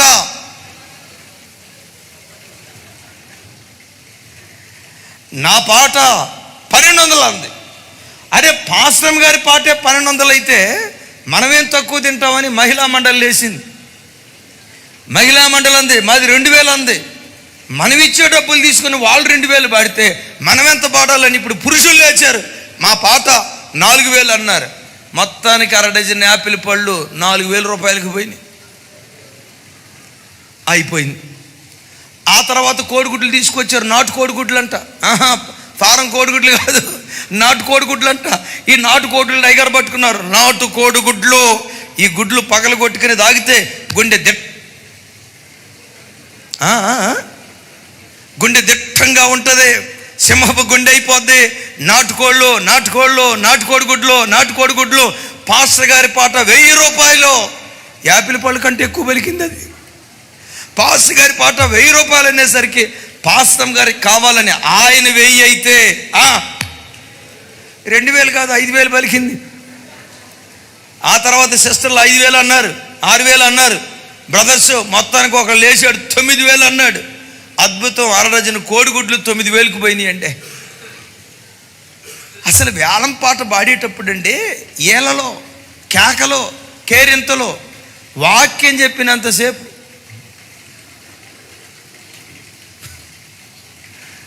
నువ్వు తొందరగా ముగించిన ఆయన అన్నట్టు చూస్తున్నారు. వాక్యం చెప్పినంతసేపు బెల్లం కొట్టిన రాయిలాగా ఇట్టాగే ఉన్నారు. ఈ ఏలం పాట అనేసరికి ఒక్కొక్క ముఖం 1000 బాట్స్ వెలిగినట్టు వెలుగుతుంది. సరే పాస్టర్ గారు ఆ తర్వాత అట్టిపల్లేదు, ఏలం పాట వేశాడు. ఆ తర్వాత అద్భుతం, అసలు సెసలు, అబ్బా క్లైమాక్స్ అద్భుతం. ఎవరో ఒక ఆయన కోడి పుంజు తీసుకొచ్చి ఇచ్చాడు. కోడి పుంజు, అయ్యగారు ఇది భీమవరం పందెపు కోడి, కాజు పిస్తా పెట్టి దీన్ని బలంగా పహిల్వాన్లాగా తయారు చేశారు. ఇది మామూలు కోడి పుంజు కాదు అయ్యగారు, ఇదిగో పలానా చోట వీళ్ళు పెంచారు, ఇదిగో అని పాస్టర్ గారికి ఇస్తే పాస్టర్ గారు ఏం చేశారో తెలుసా? నాటుకోడి అనేసరికి మొట్టమొదటి పాటే 5000కు పోయి. పాస్టర్ గారు 10 అన్నారు, మహిళా మండలి 15 అంది, బ్రదర్స్ 20 అన్నారు. వీళ్ళు తక్కువ తినలా, నాది 25 అన్నారు. పాస్టర్ గారు ఊపి ఎక్కువైపోయి లేడీస్ పాట, సిస్టర్స్ పాట 25, బ్రదర్స్ పాట 30, సిస్టర్స్ పాట 35. ఆయనకు ఉద్యోగం ఎక్కువ. కోడి పుంజుని ఎట్లా ఎగరేస్తా ఉంటే ఆ కోడి పుంజు 2 కాళ్ళతో తన్ని ఇక ఎగిరి బయటికి వెళ్ళిపోతుంది. ఆ కోడి పుంజు బయటికి వెళ్తుంటే చర్చిలో జనమంతా వరి 35,000 రూపాయలు కోడి పుంజురా, 35,000 రూపాయలు కోడి పుంజురా అని ఆ కోడి పుంజును పట్టుకోవడానికి పరిగెత్తారు. ఇప్పుడు చెప్పండి, అది మందిరమా వ్యాపార కేంద్రమా? మందిరమా వ్యాపార కేంద్రమా? ఈరోజు చాలా మందిరాలు దైవజనమా ఆరాధన కేంద్రాలు కొన్ని వ్యాపార కేంద్రాలు అయ్యాయి. పరిశుద్ధాత్మ ముసుగులో కొన్ని చోట్ల వ్యాపారం జరుగుతుంది. అభిషేకపు నూనె, ఇక ఈ వివరాలన్నీ నేను చెప్పలేను. కొన్ని పరిస్థితులు, పరిశుద్ధాత్మ పేరు చొప్పున కొన్ని చోట్ల వ్యాపారం జరుగుతుంది. కొంతమంది దేవుని మందిరాలను దొంగల గుహగా చేశారు. దేవుడు మందిరాన్ని ఎలా చూడాలనుకున్నాడో తెలుసా? నిరంతరము ప్రార్థన జరిగే ప్రార్థనా మందిరంగా మందిరాలు చూడాలని కోరుకున్నాడు. నిరంతరం ప్రార్థన ధూప మందిరంలో నుంచి ఎగయుకుంటూ వెళ్ళే మందిరంగా చూడాలని కోరుకున్నాడు. దైవజనమా, యాకోబు వస్త్రాల వాసన చూస్తే యాకోబు వస్త్రాలలో నుంచి ప్రార్థనా సువాసన బయలుదేరింది. ఈ వాసన ఎప్పుడైతే వచ్చిందో ఇస్సాకు యాకోబును దీవించడం ప్రారంభించాడు. యాకోబులో నుండే లేవీలు వచ్చారు. ఆ లేవీలలో నుండే మోషే అహరోనులు, ఆ మోషే అహరోనుల్లో నుండే ఫినెహాసు, ఆ ఫినెహాసు వంశావళిలో నుండే ఎజ్రా యాజక గుంపు, ఆ ఫినెహాసు హోఫ్నీల వంశావళిలో నుండే జకరియా ఎలిజబెత్తులు, ఆ జకరియా ఎలిజబెత్తుల వంశావళిలో నుండే మండుచు ప్రకాశించే దీపం వంటి బాప్తిస్మం ఇచ్చే యోహాను. పెద్దగా చెప్తాం ఆమేన్. యాకోబు వంశావళిలో నుండి లేవీలు వచ్చారు, అంతేనా? అదే యాకోబు వంశావళిలో నుండి రాజులు పుట్టుకొచ్చారు. ఆ యాకోబులో నుండే యోధా, ఆ యాకోబులో నుండే మహారాజైన దావీదు, దావీదులో నుండే సొలొమోను, వారి వంశావళిలో నుండే రాజులకు రాజు, ప్రభువులకు ప్రభు, భూపతులందరికీ అధిపతి అయిన లోకరక్షకుడైన యేసు క్రీస్తు వారు ఉద్భవించారు. రాజులు అతని గర్భంలో నుండి వచ్చారు, ప్రవక్తలు అతని గర్భంలో నుండి వచ్చారు. నా చేతులెత్తి మిమ్మల్ని దీవిస్తున్నా.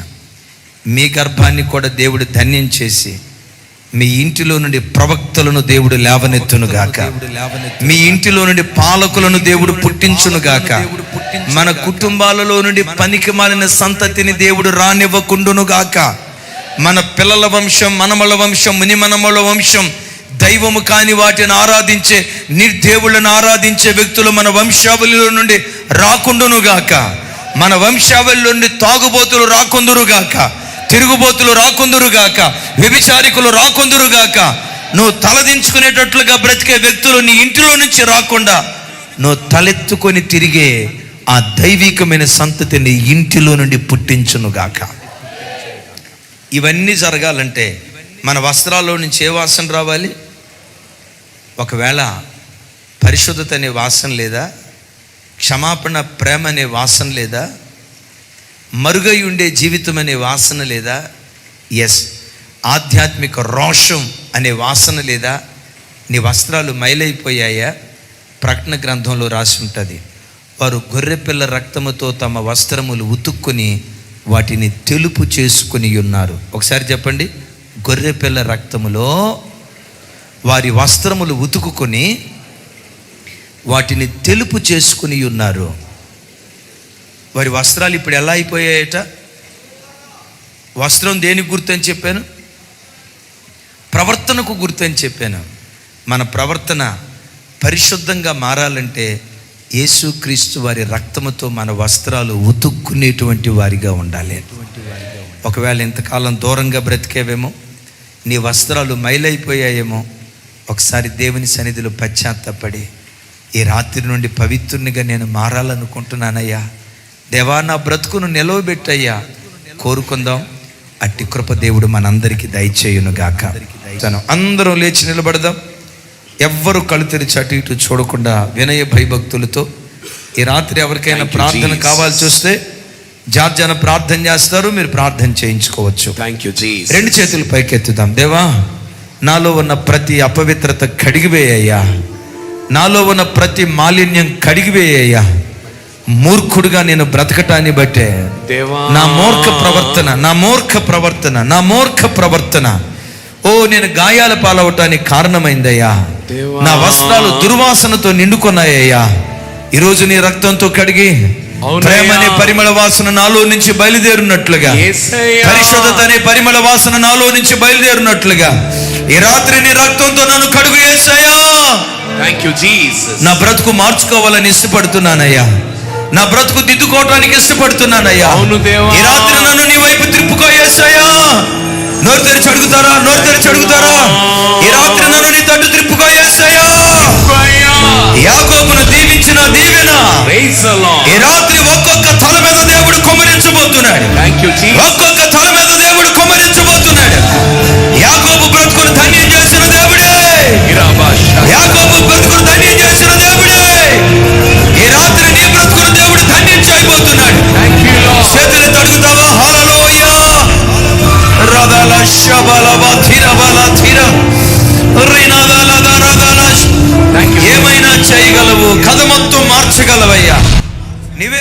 స్థిరపరచువాడవు, నీవే బలపరచువాడు. నా బ్రతుకులో ఈ కార్యం చేయయ్యా అని. ఏమైనా చేయగలవు, కథ మొత్తం మార్చగలవు, నీ నామముకే మహిమంతా తెచ్చుకొందువు. ఏమైనా చేయగలవు, కథ మొత్తం మార్చగలవు, నీ నామముకే మహిమంతా తెచ్చుకొందువు. యేసయ్యా యేసయ్యా, నీకే నీకే సాధ్యము. యేసయ్యా యేసయ్యా, నీకే నీకే సాధ్యము. అందరం కలిసి పాడుకుందాం. స్థిరపరచువాడవు నీవే, సర్వకృపానిధి మా పరమ కుమ్మరి అంటూ.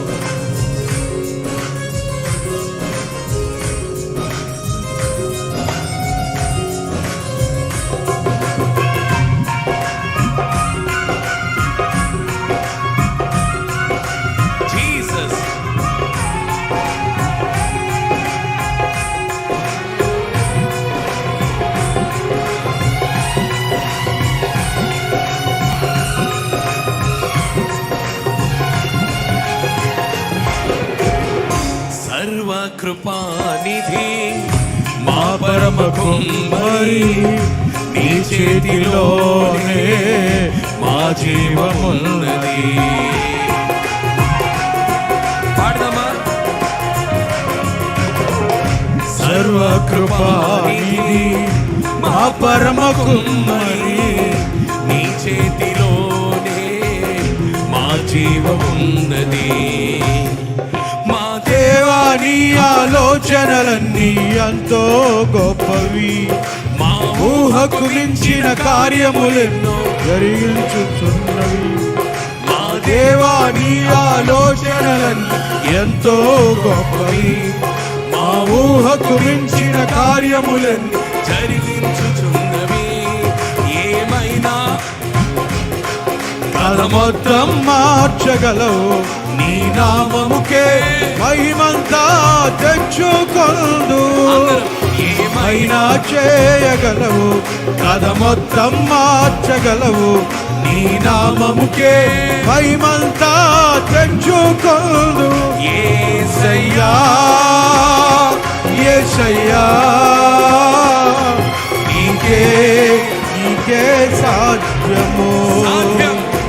యేసయ్యా యేసయ్యా, నీకే నీకే సాధ్యము.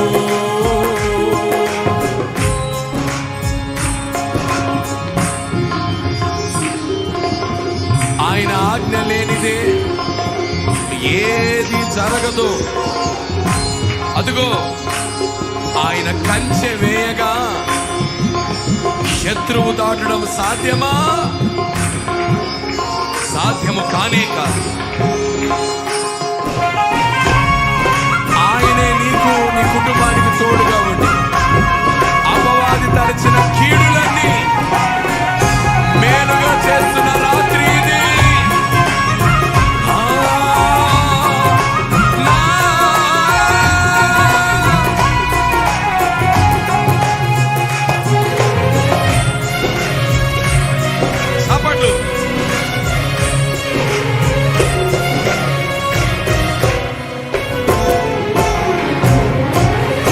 నీ ఆజ్ఞ లేనిదే ఏదైనా జరుగునా, నీ కంచె దాటగా శత్రువుకు సాధ్యమా?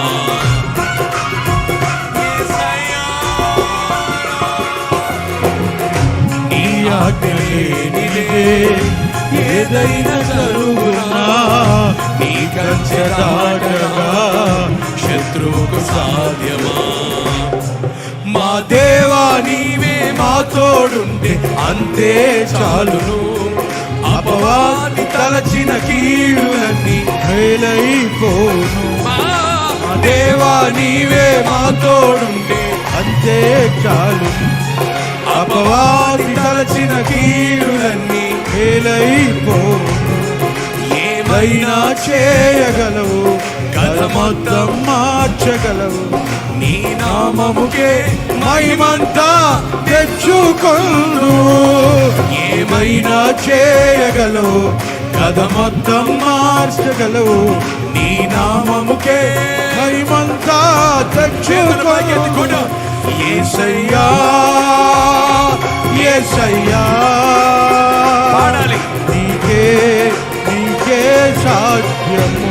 అందరం యేసయ్యా యేసయ్యా ఆమేన్. నీకే నీకే సాధ్యము. అదే బిగ్గరగా యేసయ్యా యేసయ్యా నీకే రెండు నీకే చేతులు సాధ్యము. పైకెత్తి. యేసయ్యా యేసయ్యా నీకే నీకే సాధ్యము. చివరిసారి. యేసయ్యా యేసయ్యా నీకే నీకే సాధ్యమయ్యా. నీకే నీకే సాధ్యము. యేసయ్యా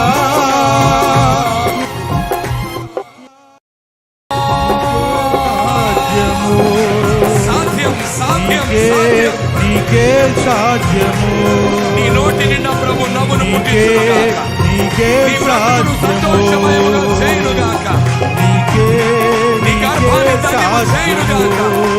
యాకోబు దీవెనను పొందుకొనుగాక. నీకే సాధ్యము. భూసారము నీకే సాధ్యము. సమృద్ధి అయిన దీవెన యేసయ్యా ధాన్య ద్రాక్షరసము సమృద్ధి నీవు అనుభవించుదువుగాక. యేసయ్యా పొందుకొనుగాక.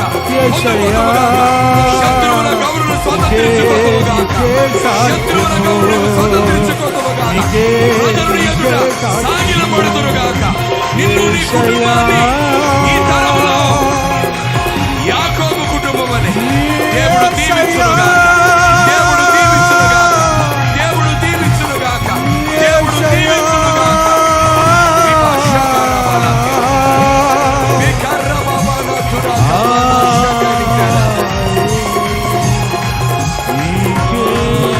నీకే సాధ్యము.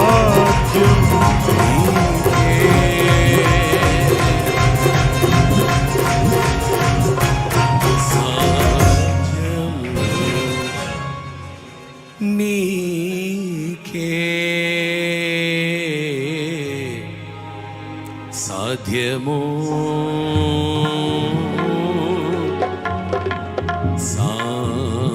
సాధ్యము నీకే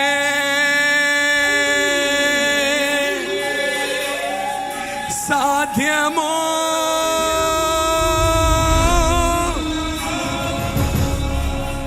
నీకే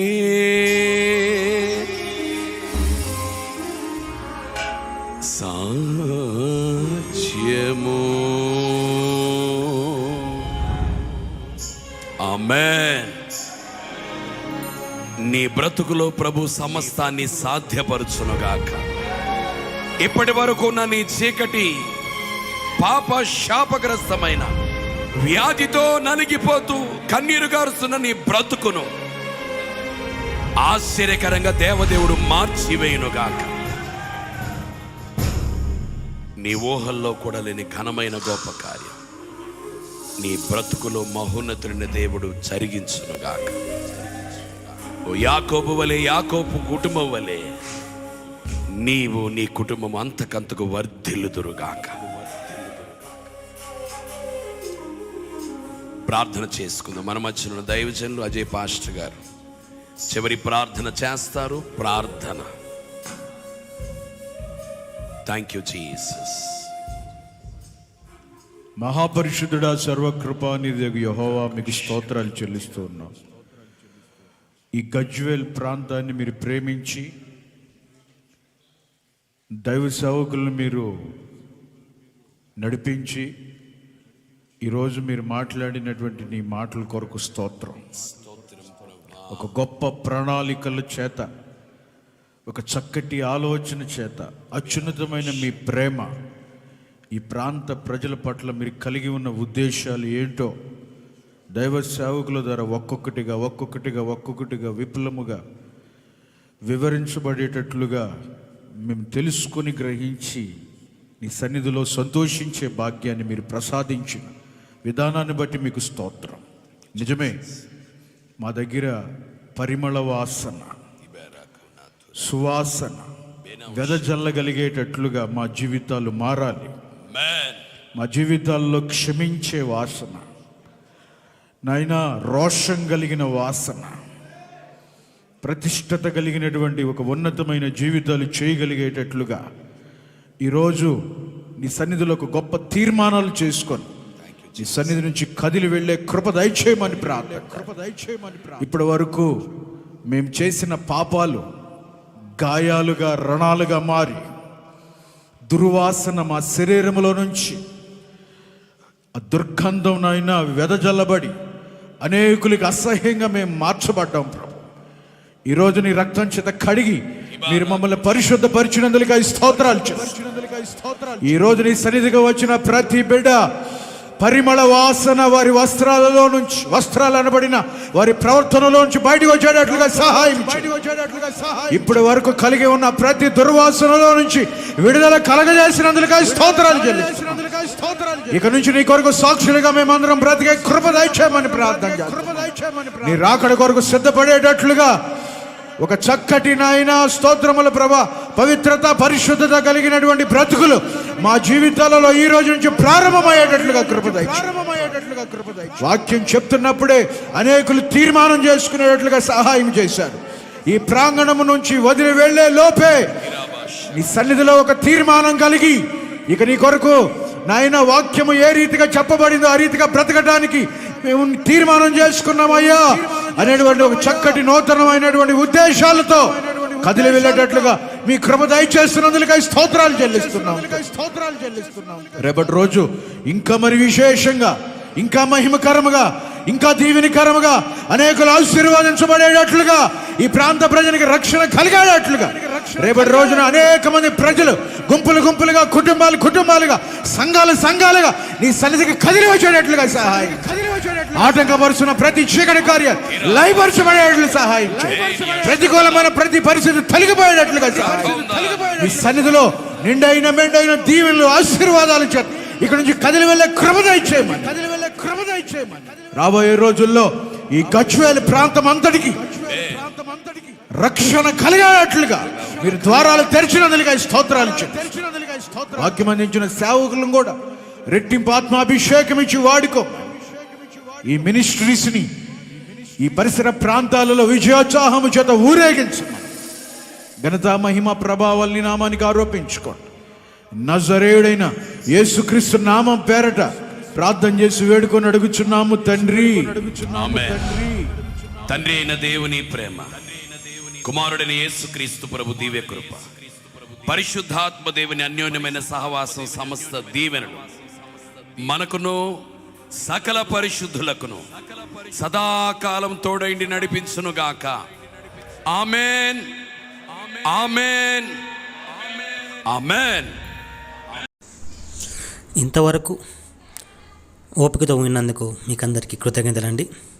ఇంతవరకు నా ఛానల్ సబ్స్క్రైబ్ చేసుకోకపోతే దయచేసి సబ్స్క్రైబ్ చేసుకోండి, లైక్ చేయండి, షేర్ చేయండి. ఇంకా లేటెస్ట్ వీడియోల కోసం బెల్ ఐకాన్ మీద క్లిక్ చేయండి.